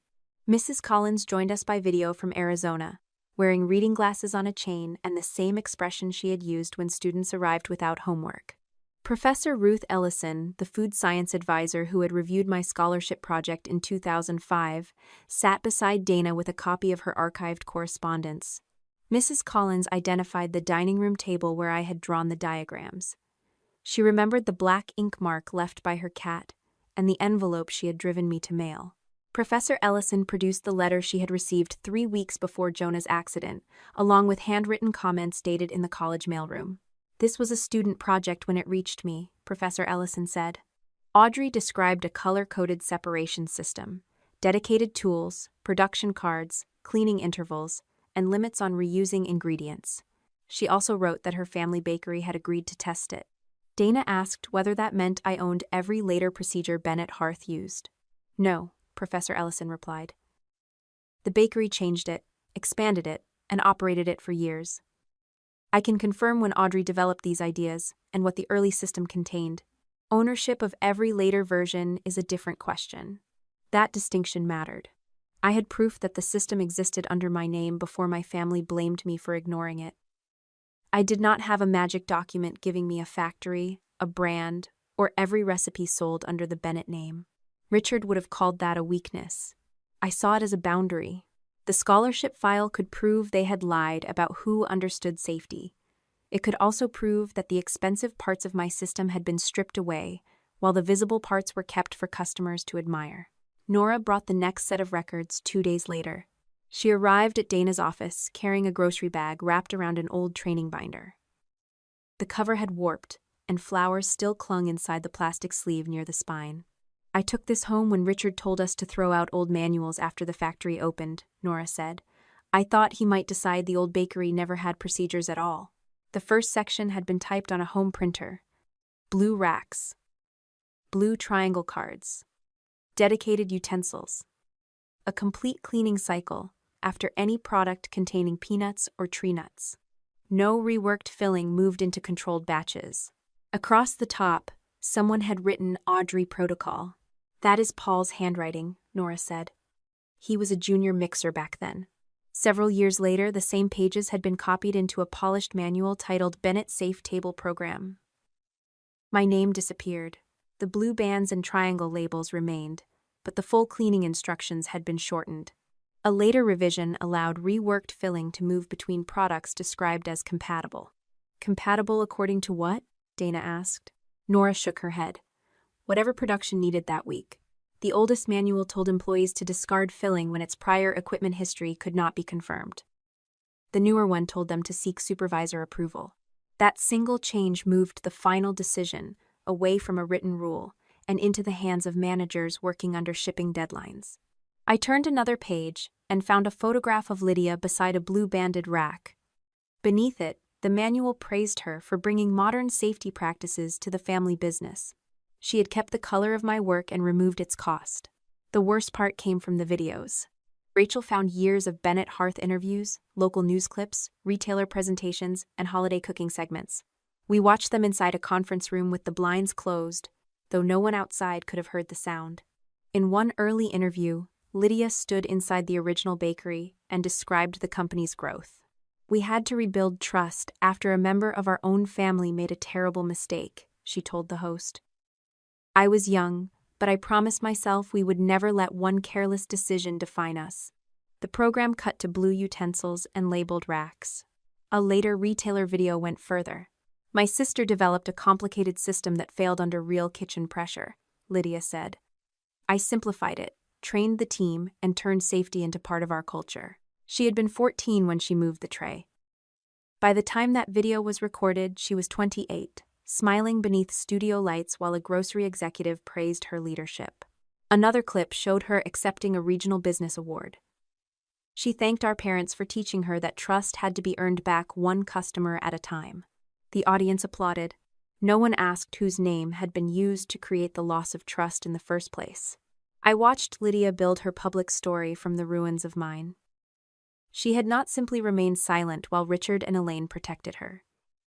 She had turned my disgrace into the opening chapter of her success. Rachel paused the video. "We can issue a correction with the dated scholarship material." "Not yet," Dana said. "The records should be preserved and verified before public use." My hands remained folded on the table. collect every version. Dates, sponsors, retailer copies, transcripts. Dana looked toward me. For a lawsuit? For the truth about the brand, I said.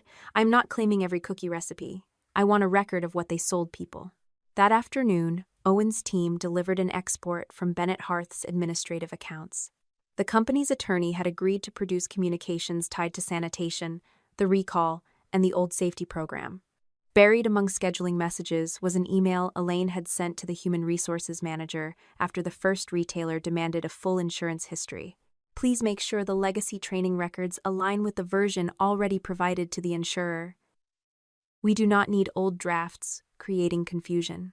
The human resources manager had answered with a question. Do you want the handwritten logs removed from the active file? Elaine replied 12 minutes later. Move them to archive and replace the index.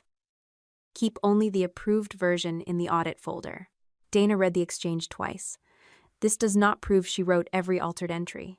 No, I said. It proves she was still managing which version people were allowed to see. A document specialist compared the old carbon copy Nora had saved with the copy from the Hale settlement file. She did not claim she could name the writer from one page. Instead, she identified the order in which the entries had been made. The original shift time had been written first. A darker time was added later, after the carbon copy had separated from the top sheet. The revised entry extended my shift past the moment the fundraiser boxes left the bakery. Nora provided a sworn statement that Elaine collected the production cards after Jonah was taken to the hospital. Mrs. Collins confirmed I had been at the community college during the revised time. The insurer's copy showed the later entry. Elaine's current email showed the same habit 20 years later. Select one version, move the rest out of sight, and call disagreement confusion. One page did not bring her down. The chain did. When Dana laid out the scholarship file, training manuals, videos, altered shift records, and current emails, the pattern no longer depended on my memory. My mother had not spent 2 decades standing quietly beside Richard. She had maintained the family's version of events as carefully as she maintained payroll. Dana gave me several options. We can send a demand over the old materials and the false source story, she said. We can also prepare claims involving authorship, unfair competition, and misuse of your name. But none of those claims gives you an instant right to Bennett Hearth. How long would it take? Long enough to complicate any sale or restructuring. If both sides claim key parts of the safety system, a buyer may wait until the dispute is resolved. Lenders may freeze decisions. The factory could run out of cash before anyone wins. I looked through the glass wall at the staff, working beyond Dana's conference room. None of them belonged to Bennett Hearth. Yet the same question had followed me since Christmas. Who should pay for what my family had done? Richard wanted employees to carry the risk of his choices. Lydia wanted customers to carry it. Elaine wanted me to carry it because I had survived before. I would not answer by trapping 200 workers inside a lawsuit designed to prove that every blue band belonged to me. Use the records to challenge their public story, I said. Use them to show the insurer and creditors that the brand value was built on false statements. Preserve any claim we may need, but do not seek an order that freezes the plant. Dana capped her pen. That may mean leaving money on the table. It is not their money I want. What do you want? Their ability to sell the lie as an asset. The decision narrowed our target. We would not demand the recipes, the building, or every later process. We would establish that Bennett Hearth's safety story was false, that my work predated the accusation, and that the family had removed safeguards while keeping the symbols. By then, the blue bands were no longer evidence of a trustworthy system. They were decoration wrapped around a shortcut. 3 nights later, an unfamiliar number called while I was leaving True Table's office. I almost sent it to voicemail. Then the caller tried again before I reached the elevator. Audrey? Lydia's voice was low and uneven. Do not say my name. The hallway was empty. I stepped back into my office and closed the door. Where are you calling from? A phone Dad does not know about. What do you want? I need to meet you without him, Mom, or their lawyer. You have your own attorney? Not yet. Then get one before you hand me anything. Her breath caught against the receiver. You do not understand. Dad has prepared a statement saying I changed the cleaning schedules without his approval. It says I hid the quality report and told Elaine to correct the records after the recall. Did you? I signed the release. I did not create the production targets. That was not my question. Silence stretched between us. I knew the full cleaning was not happening every time, Lydia said. I thought the risk was being managed. Dad said quality was protecting itself with paperwork. And you believed him because shipping continued. I believed him because he owned the company. You were the chief executive. He controlled the bank, the board, and every major contract. Her excuse had truth inside it, but not enough to carry what she had signed. How did you find the statement? I asked. Elaine left a folder open in Dad's office. The draft says I acted outside my authority and concealed the warnings from him. He wrote that he learned about the shortened cycles only after the recall. Do you have a copy? I photographed 3 pages. Send them to your lawyer, not to me. I called you because you know what he does when he needs someone to blame. The words did not make us sisters again. They only showed that Lydia had finally heard the same door closing behind her that I had heard at 18. What are you asking for? I said. Protection. I cannot promise immunity, employment, money, or a place inside TrueTable. I am not asking to work for you. Then bring the documents through counsel, preserve the original messages, and tell the truth about your own decisions, not just Richard's. Her voice tightened. You want me to confess before you help me? I want you to stop calling self-preservation honesty. For several seconds, all I heard was the faint rush of traffic near her phone. If I cooperate, will you keep my name out of the press until the review is complete? Lydia asked. I will not release material I do not control, and I will not use Jonah's story or yours as advertising. That is all I can promise. You really will let them prosecute me. I will not lie to prevent it. A door closed somewhere near Lydia. When she spoke again, the words came quickly. The draft has already been signed in pencil and scanned to Dad's private attorney. If the bank calls a formal meeting, he plans to submit it as his statement of events. Lydia arrived at Dana's office with her own attorney and a banker's box she refused to set on the floor. 3 weeks had passed since her call from the unlisted phone.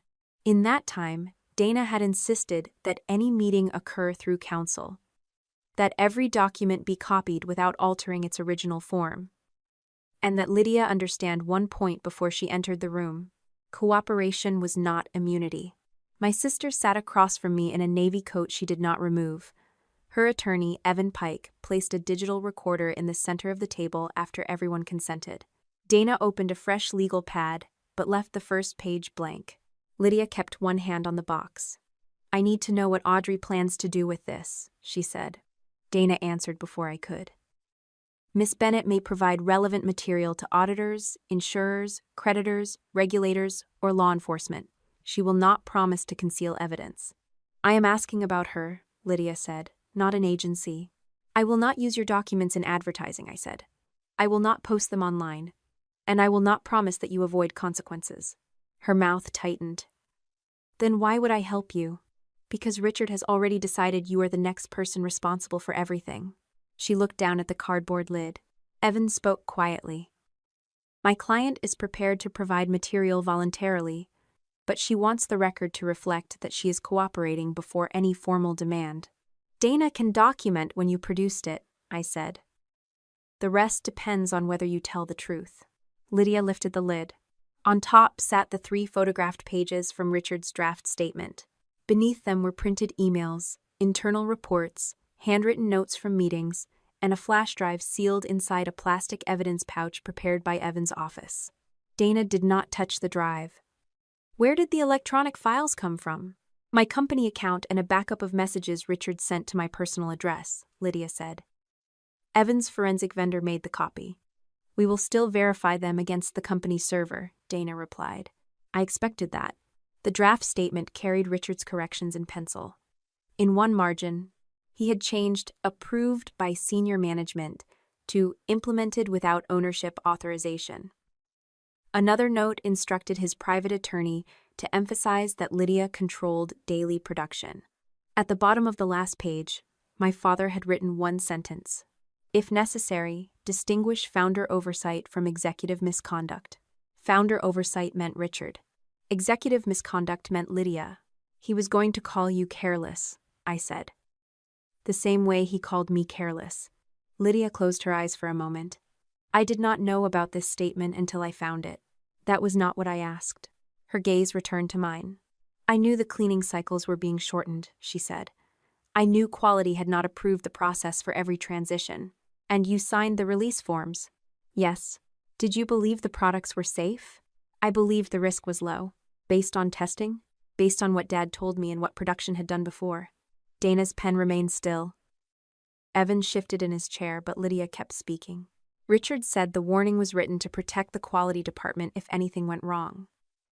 He said the residue would be below a meaningful level after heating and dilution. He is not a food safety specialist. He owned the plant. You were the chief executive. The words stayed between us. Lydia's hand moved from the box to the edge of the table. You think that title gave me control over him? It gave you responsibility for what you signed. I could not replace equipment without his approval. You could have stopped the affected line and missed the holiday contracts. We would have breached retailer agreements and lost the bank. You chose the bank. I chose 200 jobs. No, I said. You chose to ship first and let customers carry the risk. Evan raised one hand. Audrey, my client has agreed to answer questions, but this is not a deposition. Dana looked at me. I sat back. At 14, Lydia had moved one tray because she wanted to avoid our father's anger. At 34, she had received a written warning and signed products out of the factory anyway. The first decision had taken minutes. The second had been renewed every time another lot left the loading dock. Lydia pulled a folded page from her coat pocket. There is something else, she said. It was a copy of an internal memo dated 7 years earlier. The document summarized a records review conducted before Bennett Hearth signed its first major grocery contract.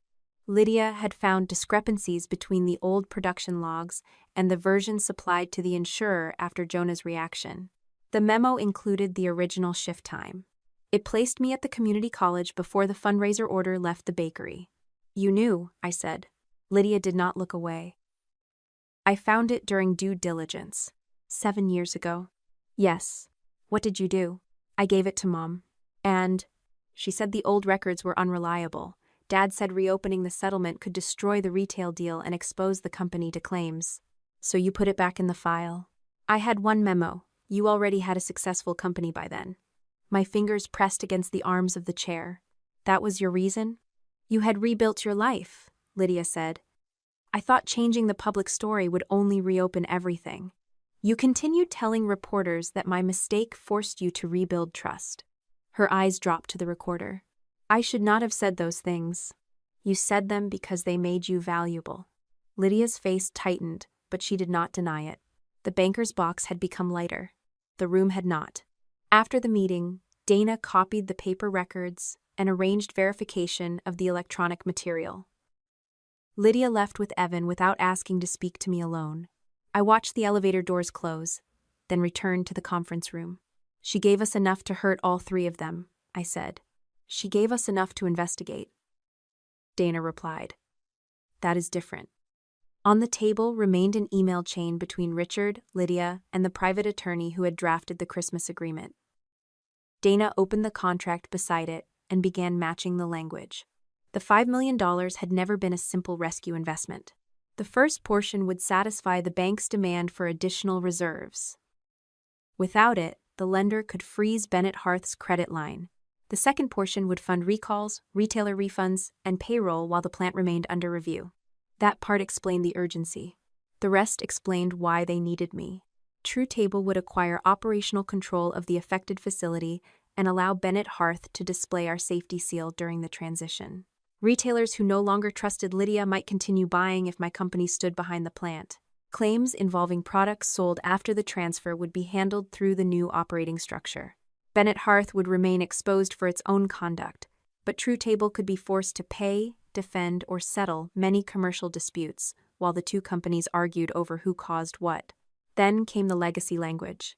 The agreement stated that both companies' safety systems grew from a common family process developed inside the original bakery.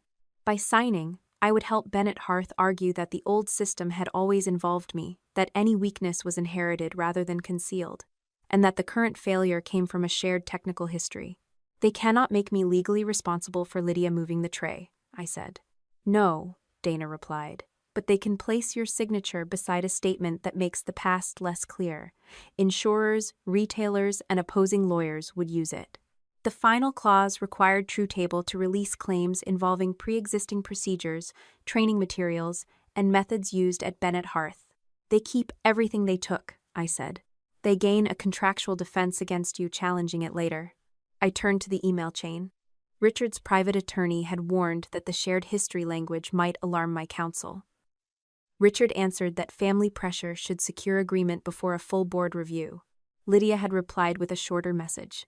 Once Audrey is inside the operation, any later failure can be treated as a transition problem rather than a Bennett-only problem. The message had been sent 9 days before Christmas. My sister had known exactly why they wanted me at that table.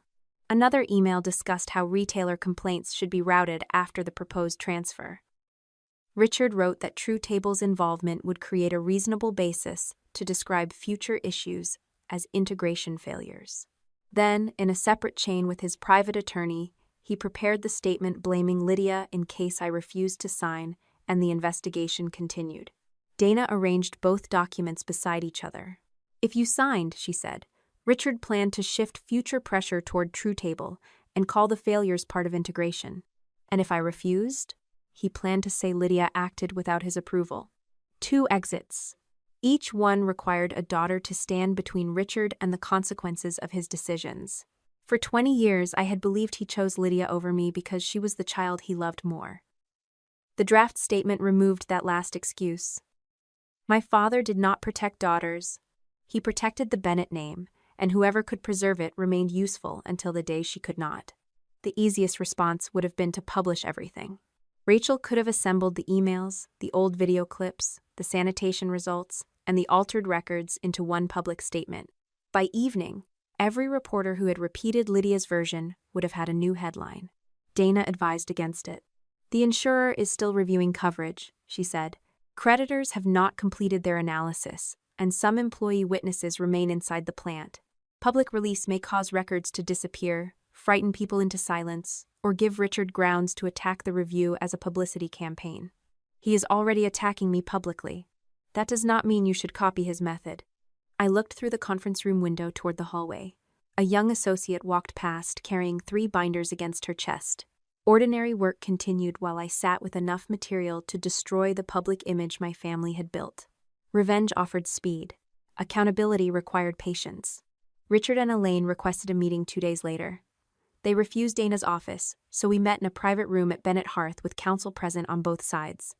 Lydia did not attend. Dad remained standing beside the window while Mom sat at the table with a folder of payroll figures. If the bank freezes the line, we miss payroll within 3 weeks, Elaine said. Then health coverage stops. Vendors go unpaid. People who did nothing wrong lose everything. I studied the figures without touching them. Has the bank demanded that you leave management? Richard answered from the window. The bank has demanded a credible plan. Would you accept independent management during restructuring? His head turned toward me. This company is not being handed to strangers. Would you step down if it kept the factory open? I built this business. That was not my question. Mom leaned forward. Your father's name is on every guarantee. Asking him to walk away is asking him to surrender his life. And asking me to invest under that contract was asking me to surrender mine. Elaine's voice softened. Audrey, we can revise the language. You can have more control than Lydia. The employees would know you saved them. I will not invest while any of you control production, records, or safety decisions. Dad left the window. Then you want the plant to close. I want the people who created the problem removed from authority. You want the Bennett name erased. If the name matters more than keeping the employees working, that is your choice. His face hardened. There is no company without that name. There it was. Not the workers, not the town, not even the recipes. The name? Richard would let the factory fail before allowing it to continue without him attached to the front. Elaine closed the payroll folder. When those families lose their homes, they will know who refused to help. They should know who refused to step aside. The meeting ended without an agreement. That evening, Dana introduced me to Marisol Vega, the employee representative chosen by a group from production, packaging, shipping, and maintenance. She had worked at Bennett Hearth for 11 years and did not trust me simply because I opposed Richard. "You are talking about buying assets," Marisol said. "Workers hear that and think layoffs. Some positions may not survive," I said. "I will not promise every job. At least you said it. I also will not use personal money to pay every Bennett debt. Any plan has to pass independent review." Marisol folded her arms. What would stay? The usable equipment, legitimate retailer contracts, and as much of the workforce as the operation can support. Safety would report outside production. Anyone involved in changing records would be reviewed before rehire. And the family? No Bennett family member would control the new operation. Including you? If TrueTable bids, I remain recused from the transaction. The board and an independent committee decide whether to proceed. She watched me for a long moment. Then what do you get? A plant that can keep producing without asking workers or customers to protect a family name. Over the next week, Dana, Marisol, outside restructuring council, and TrueTable's independent committee built the outline of a possible path. Records would be preserved before any transfer. An outside manager could stabilize operations. Creditors could supervise the sale of clean assets. Employees who had not participated in concealment could apply to remain. Old claims would stay where the law placed them instead of vanishing into the new company. Nothing guaranteed success. The bank could still close the credit line. Retailers could walk away. Insurance coverage could shrink. TrueTable's board could reject any purchase. But for the first time, the employees had an option that did not require me to sign my family's contract or Richard to keep control. On a wet morning in the middle of March, Dana forwarded a joint notice from Bennett Hearth's lender and insurance carrier. They had scheduled an emergency meeting for the following week. Richard, Elaine, Lydia, Paul, the outside auditor, creditor representatives, and counsel were required to attend. Each member of my family would have to state what they knew, when they knew it, and who controlled the decisions. The notice ended with one warning. If the meeting failed to produce a credible preservation and management plan, the lender could suspend operating funds before the next payroll cycle. For the first time in 20 years, all three of them would enter a room where none of them controlled the records. The emergency meeting began at 9 on a Thursday morning in late March, inside a windowless conference room at the bank that held Bennett Hearth's credit line. Dana and I arrived first. Marisol Vega joined us 10 minutes later with a folder of written questions from production, packaging, shipping, and maintenance. She had asked employees what mattered if the company changed hands. Their answers were plain: keep the plant open if it could operate safely, protect earned wages and health coverage, and do not leave the same people in charge. "We are not asking the bank to give TrueTable anything," I reminded Dana before the others entered. "We are presenting a workable path." Dana adjusted the stack of exhibits in front of her. "And when Richard says this is revenge?" I let the records answer. "That will be harder than it sounds." She was right. I had imagined this room for weeks, yet sitting there made the old part of me want to speak first, speak longest, and close every exit before my family could rewrite the day. Instead, I opened my notebook to a single page. Protect the records. Protect the workers. Remove the people who created the risk. Nothing about punishment appeared there. Grace Hollis, the bank's restructuring officer, took the chair at the head of the table. The bank had not seized Bennett Hearth, but the company had violated conditions attached to its loans, and its operating funds could be suspended. Grace explained that the bank was willing to consider a short period of continued funding only if the meeting produced a credible plan to preserve evidence, stabilize production, and replace conflicted management. The insurer's lawyer sat on her right. Owen occupied a seat near the screen with his audit files. Paul Dwyer arrived with separate counsel and took the place nearest the door. My family entered together but did not sit together. Richard chose the chair opposite Grace. Elaine settled beside the company attorney and arranged a tissue on her lap before anyone spoke. Lydia sat at the far end with Evan Pike, leaving 2 empty chairs between herself and our parents. That distance told the room more than any opening statement could have. Grace began with Richard. "Mr. Bennett, please explain your understanding of the contamination event and the decisions made afterward." Dad folded his hands on the table. His voice had the calm weight he once used with suppliers who were about to accept less money than they wanted. Bennett Hearth received contaminated material from Midland Ingredients, Richard said. My daughter Lydia handled the public response. We began a voluntary recall, cooperated with testing, and invited Audrey to discuss a rescue investment. Instead, she used an old family disagreement to interfere with the company. Grace did not react. What evidence supports the supplier conclusion? Richard turned toward Owen. The preliminary sample was positive. Owen opened the laboratory summary. The opened sample produced a trace result. Sealed samples from the same shipment were clean, as was the intake sample collected when the material reached the plant. That does not eliminate contamination after opening, Richard said. No, Owen replied. It does eliminate the claim that the sealed shipment arrived in the condition described in your public statement. Dad looked toward the insurer's lawyer.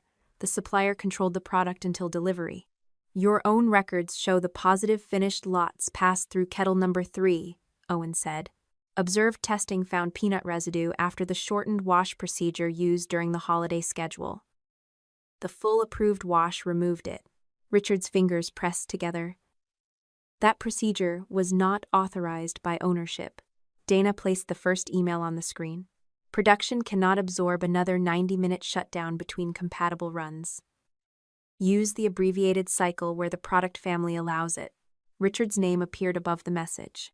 I was discussing efficiency, he said. I did not instruct anyone to skip a safety requirement. Owen displayed the quality manager's reply, which warned that the pump connection and gasket required full disassembly after products containing peanuts. Below it sat Richard's response directing staff to verify the shorter process without delaying shipping. Grace looked at him. Did you know the quality department had not approved that process? I do not remember every technical email sent to me. You answered this one, Dana said. Dad turned toward her.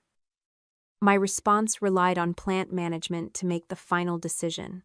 So, you directed them to keep the schedule moving, but now, say they alone carried the responsibility for how they did it, Dana replied. The company attorney objected to the wording, but Grace raised one hand. This is not a trial, she said. It is a credit decision. We need to know whether current ownership can be trusted to preserve records and operate the plant. Richard shifted to his second version. He was the founder, he said, not the daily operator. Lydia managed production targets, quality reports, and retailer releases. Paul supervised the floor. Elaine handled administrative records. Dad claimed he had received summaries, not details. Dana replaced the email with a capital request from Paul asking for separate equipment for controlled filling. Richard had denied it personally. Another document showed him approving the holiday schedule that left too little time for the full cleaning cycles. The records did not show a distant founder. They showed a man controlling cost, equipment, timing, and the language used when those choices failed. Richard stopped answering Dana and directed every response to Grace. Audrey has spent months assembling documents to make ordinary business decisions look criminal. I have not asked anyone in this room to call them criminal, I said. I asked for the records to be compared. His eyes met mine. The expression was familiar, the flat warning that once meant I had one chance to become quiet. This time, I wrote the time beside his statement and waited. Grace turned to Elaine. Mrs. Bennett, your administrative account was used to change sanitation entries. You also sent instructions concerning older files. Please explain. Mom drew a careful breath. The entries were corrected so they would be clear. We had handwritten logs, electronic records, draft forms, and final forms. My job was to make sure the official file did not contain duplicates that confused auditors. Who decided which version was official? Grace asked. The approved version was the one reviewed by management. Which management? Elaine glanced toward Richard. The people responsible at the time. Dana set Nora's carbon copy beside the version sent to the insurer after Jonah's reaction. The original time ended my shift before the fundraiser order left the bakery. The revised time placed me there afterward. These are not duplicates, Dana said. One time was added after the carbon separated from the top sheet. Mom's fingers found the tissue in her lap. That was 20 years ago. Nobody remembers every correction. Nora Reed remembers collecting the original copy, Dana said. Mrs. Collins confirms Audrey was at the community college. The Hale file contains the revised version. Elaine looked at me, not at Dana. Audrey had designed the system. She was responsible for teaching everyone. I was not in the building when Lydia moved the tray, I said. You knew your sister was young. You knew she needed supervision. I told her not to relabel anything. She repeated the instruction. Mom's voice softened, and I heard the old kitchen table in it. We were trying to save the bakery. Your father and I believed you were strong enough to recover. Lydia was 14. She would have been destroyed. No one interrupted her. Elaine seemed to hear the sentence only after it had reached the other side of the table. Grace leaned forward. Are you saying the records were changed because you believed Audrey could withstand the consequences better than Lydia? Mom's mouth opened, then closed. Richard spoke before she could answer. She is saying the family was under extreme pressure. Elaine's head turned toward him. You told me Audrey would get another scholarship. That is not relevant here. You said the insurer needed one responsible employee. The tissue tore between her fingers. Dad's voice dropped. Elaine, stop. For the first time in the meeting, my mother did not obey him. You said the bakery would close if we told them Lydia changed the tray. You said Audrey was 18 and could start somewhere else. The room remained still. Even Paul stopped rubbing his thumb along the edge of his folder. I had heard enough through the office door 20 years earlier to know why they chose me. Hearing Elaine repeat it before the bank, insurer, lawyers, and employee representative did not repair anything. It simply removed the last place where she could hide the decision inside words like confusion and correction. Dana moved to the current emails. Please make sure the legacy training records align with the version already provided to the insurer. Move them to archive and replace the index. Keep only the approved version in the audit folder. Mom looked at the screen. I was trying to keep old drafts from being mistaken for current procedures. The handwritten records showed what actually happened, Owen said. Removing them made the audit file less accurate. I did not destroy anything. You made it harder to find, Grace replied. Elaine turned toward me again. Audrey, tell them I never wanted anyone hurt. I am not here to tell them what you wanted, I said. I can only tell them what you did. Grace called a short recess before Lydia spoke. In the hallway, Marisol stood beside a vending machine with her arms folded. Your mother just admitted it, she said. She admitted why they chose me. Isn't that enough? Enough for what? Marisol considered the question. Not enough to keep them out of management, apparently. It helps. The current records matter more. She nodded toward the conference room. Workers are afraid the bank will shut the place before Friday. I know. Do you? The words were not hostile. They were a test. I know missing one payroll can become missed rent, canceled prescriptions, and a grocery bill put on a credit card, I said. I also know reopening under the same management would place those jobs at risk again. Marisol watched me for another moment. Then say both things when you present your plan. When the meeting resumed, Lydia asked to speak without Richard interrupting. Grace agreed. My sister began with the tray. I moved it when I was 14, Lydia said. The controlled order was short. I took a regular tray, changed the band, and used the allergen label. Audrey had already left for her presentation. Richard's chair creaked. Lydia continued. I told my parents that night. They changed the records and blamed Audrey. Elaine looked down. Dad stared toward the screen. Lydia then admitted finding the old due diligence memo 7 years earlier. She knew the shift times did not match the public story, yet allowed Bennett Harth to keep using interviews that blamed me. I benefited from it, she said. It gave the brand a recovery story, and I did not correct it. Evan placed copies of the sanitation warning and release authorizations on the table. As chief executive, I received the quality report, Lydia continued. I knew the shortened wash had not been validated for every changeover. Richard told me the risk was low, and the plant could not meet its contracts if we stopped the kettle. I signed the releases. Grace asked the question Lydia had avoided with me. Did your father force your signature? No. Could you have stopped shipment? Lydia's gaze stayed on the table. Yes. Richard reached for a folder beside his attorney. Since Lydia has chosen to describe events selectively, I have a statement addressing her authority. Evan looked toward him. Do not do this. Dad ignored the warning and slid the statement toward Grace. It said Lydia had independently reduced sanitation time, concealed quality warnings, and directed Elaine to adjust records after the recall. Richard claimed he learned the full scope only after outside testing began. Lydia stared at the pages. You signed it. I prepared an accurate statement. You wrote this before the emergency meeting was scheduled. Dana placed a verification report beside the draft. The file metadata showed that Richard's private attorney created the first version weeks earlier, before Lydia approached us, and before the bank called the meeting. Pencil edits on the paper copy matched a scanned version sent to the attorney's office. This was not prepared in response to anything Lydia said today, Dana explained. It was developed as a fallback position, while Richard was still asking Audrey to sign the investment agreement. Grace looked from the draft to the Christmas contract. Dana walked through the two documents without raising her voice. If I signed, True Table would provide cash, accept operational burdens, lend its safety seal, and acknowledge a shared process history.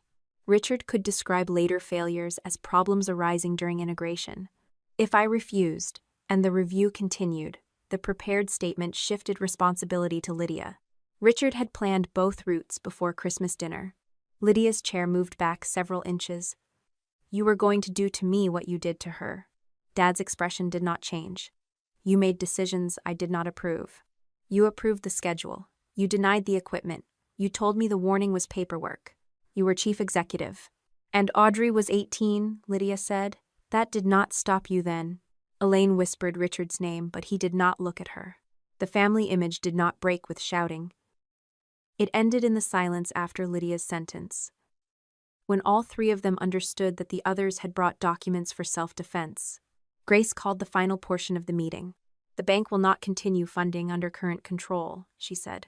We are prepared to consider a limited extension only if Bennett Harth accepts an independent restructuring officer with authority over cash, records, production, and any sale process. Richard's attorney asked for a private discussion. Grace refused. You may confer with your client, but the condition is not negotiable. The insurer's lawyer added that coverage remained under review. Any destruction, alteration, or withholding of records could affect what the policy paid. Existing claims would not disappear through a sale. Then Grace asked whether anyone had a workable operating proposal. Richard offered first. He would step back from daily production, he said, but remain chairman. Lydia could take a leave. Elaine would surrender administrative access. The Bennett name would remain, and the family would retain one board seat to protect its legacy. Marisol wrote something in her folder and pushed it toward me. Same control, different chairs. I placed my plan on the table. It did not ask the bank to award Bennett Harth to True Table. It did not ask creditors to forgive the old debts. And it did not promise that every position could be saved. The plant would enter a supervised restructuring or sale. An outside officer would control cash and records. Safety would report independently from production and have authority to stop a line without approval from ownership. Managers involved in false records or concealed warnings would be removed pending review. Existing claims would remain with the responsible entities according to law and insurance coverage. Clean assets could be sold through an open, independently valued process. True Table may submit a bid, I said. So may any qualified buyer. I remain recused from my company's decision. Grace asked about employment. Based on the current production volume and retailer interest, a buyer may be able to retain around 2/3 of the workforce, I replied. That is not guaranteed. Workers would be evaluated by conduct and role, not treated as responsible merely because they worked here. Marisol spoke next. Employees support keeping the plant open, but not under Richard, Elaine, Lydia, or any manager who changed records or ignored safety reports. Richard looked at her as though an appliance had spoken. My family created those jobs, he said. Workers created the product, Marisol replied. Your family signed the papers. Dad turned back to Grace. I will accept an outside officer if the Bennett Harth name remains and the family receives one non-voting honorary seat. I had expected him to bargain over money, the house, or his legal exposure. He bargained for the name. Grace looked toward me. Does the proposed buyer group require the name? True Table's committee has made no bid, I said. My position is that the Bennett Hearth name should not transfer with the operating assets. Richard leaned forward. You want to erase your own family. The name was used to sell a safety story built on altered records, stolen credit, and current warnings that were ignored. Keeping it would ask customers and workers to trust the same promise again. It is worth millions. Then the review can value it separately. I will not support using it on food. His eyes narrowed. You would destroy what 3 generations built because you were unhappy at 18. No, I said. I would preserve the equipment, contracts, and jobs that still have value. The name is the part you poisoned. The bank's collateral officer entered near the end of the meeting with an updated property schedule. Grace reviewed it, then asked Richard to confirm that the guarantees were complete. Elaine leaned toward the page. Why is our house listed? Dad did not answer. She pulled the schedule closer. The family home and the original bakery property had been pledged as additional security during the company's last credit extension. When did you do this? Elaine asked. It was necessary to maintain liquidity. You told me the house was protected. You signed the renewal package. I signed where you marked. Richard's attorney murmured that they should discuss it privately, but Elaine kept staring at the page. The man she had protected for 20 years had placed her home beneath the same debt without explaining what it meant. She had changed records for him, blamed one daughter, protected another, and believed loyalty would purchase safety. Richard had never sold safety. He sold time, and someone else always paid when it ran out. Grace announced the bank's decision shortly before 5. Bennett Hearth would receive a short operating extension, conditioned on immediate appointment of an independent restructuring officer.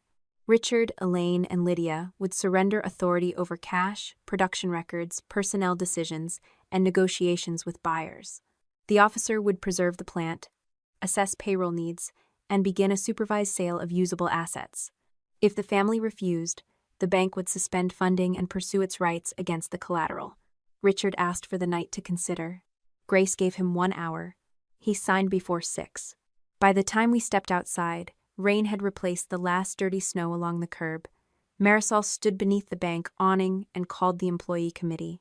Dana walked toward the parking garage with the signed control agreement tucked inside her case. Lydia left through another door with Evan. Elaine followed Richard to their car, but did not take his arm. At 9 that evening, the independent officer sent the first notice to Bennett Hearth staff. Production would continue on a reduced schedule while records and finances were reviewed. No member of the Bennett family retained operational authority. The company still existed. The name still hung over the factory entrance. But for the first morning in its history, Bennett Hearth would open without a Bennett in control. Before I went to bed, True Table's independent committee sent me one final message. The supervised sale had been approved, and our company was eligible to bid on the factory, equipment, and clean contracts. The brand name was listed as a separate asset. I had spent 20 years proving I could build something without it. Now I had to decide whether any part of that name deserved to survive. The supervised sale took most of the spring. Appraisers inspected the ovens, kettles, packaging lines, cold storage rooms, delivery vehicles, and every contract that might still have value. Lawyers separated usable assets from old claims. The bank reviewed bids while the insurer decided which losses it would cover and which ones had been created by false statements. True Table submitted an offer through the independent committee overseeing the transaction. I did not vote, negotiate the price, or attend meetings where competing bids were discussed. Every document came to me only after a decision had been made. That distance bothered me more than I expected. Bennett Hearth had been built from the bakery where I learned to weigh flour, read labels, and understand how easily one shortcut could harm a stranger. Now I had to trust other people to decide whether any part of it belonged inside the company I had spent 20 years building. In May, the committee approved the purchase. True Table acquired part of the factory, selected equipment, inventory that passed independent testing, and several retailer contracts that could continue under new controls. We did not buy the Bennett Hearth name. We did not assume responsibility for old claims beyond what the law and final purchase agreement required. Richard, Elaine, and Lydia received no management role, honorary title, consulting agreement, or right to enter the facility without permission. The price came from independent valuation, not from a private bargain arranged around a family dinner. About 2/3 of the workers were offered positions after their roles were reviewed. Some people had raised concerns and been ignored. Others had followed orders they should have questioned. A smaller group had changed records or signed forms they knew were false. We did not treat every employee as guilty because of the name on their paycheck, but we did not call pressure an excuse for everything. The transition fund came from the sale proceeds, available insurance money, and the creditor plan. I did not write a personal check to cover every debt Richard had created. Workers received wages during the handover, and health coverage continued while the new company decided which positions the plant could support.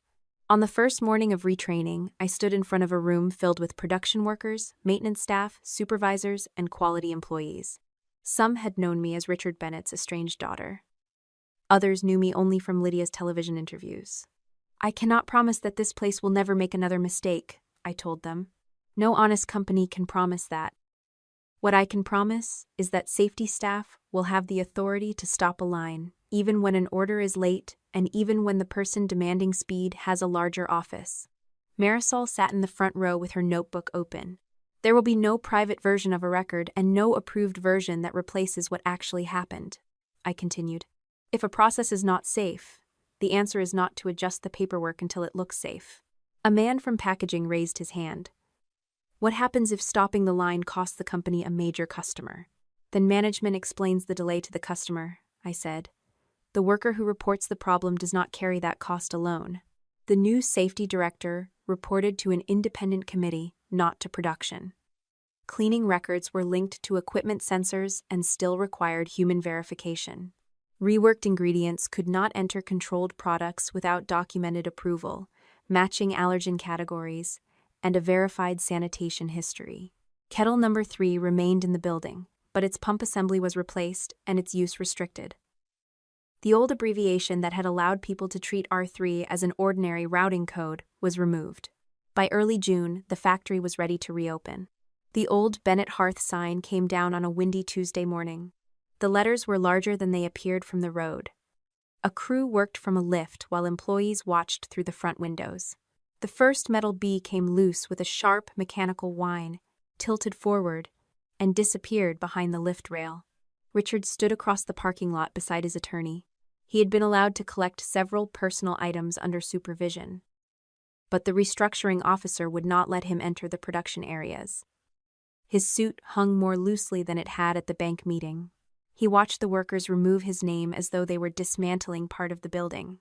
When the last letter came down, Dad crossed the marked visitor area and stopped several feet from me. "You could have kept it," he said. "The buyers did not want it. You made sure of that. The records made sure of it." His gaze moved toward the blank brick above the entrance. 3 generations of our family built this place. Workers built the products, customers paid for them, lenders financed the expansion. The name did not do any of that. It meant something. "It did," I said. "That is why it could not stay." Richard's mouth hardened. "You wanted to see me lose it. I wanted the factory to survive without asking anyone else to carry your lies. You are taking everything our family built." "No, I am keeping what the workers built. The rest belongs in the claims file." He looked at me for a long moment, waiting for anger he could call cruelty or grief he could use as proof that I still wanted his approval. I gave him neither. The new company name appeared above the entrance 2 days later. Clearline Foods. It did not include Bennett. It did not include Audrey. No family name stood above the safety rules everyone beneath it was expected to follow. The legal consequences arrived in pieces over the next several months. The insurer denied coverage for losses connected to records it found had been knowingly altered. Creditors pursued the assets Richard had pledged, including the original bakery property and the family house. A civil settlement required part of the remaining proceeds to fund customer claims, retailer losses, and restitution. State prosecutors filed charges tied to insurance fraud, falsified business records, and interference with the review. Richard surrendered through counsel rather than being arrested at the factory. By July, he had agreed to plead guilty to several counts in exchange for dismissal of others, subject to court approval and later sentencing. The agreement required restitution. and barred him from controlling a food company while the order remained in effect. Elaine's emails and the altered shift records prevented her from claiming she had only followed her husband.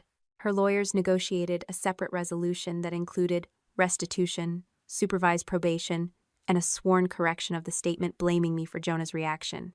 She had to sign her name beneath words she had avoided for 20 years. Audrey Bennett did not authorize or perform the relabeling that caused the incident. Lydia's cooperation reduced some of the charges she might otherwise have faced, but it did not return what she had built on the lie.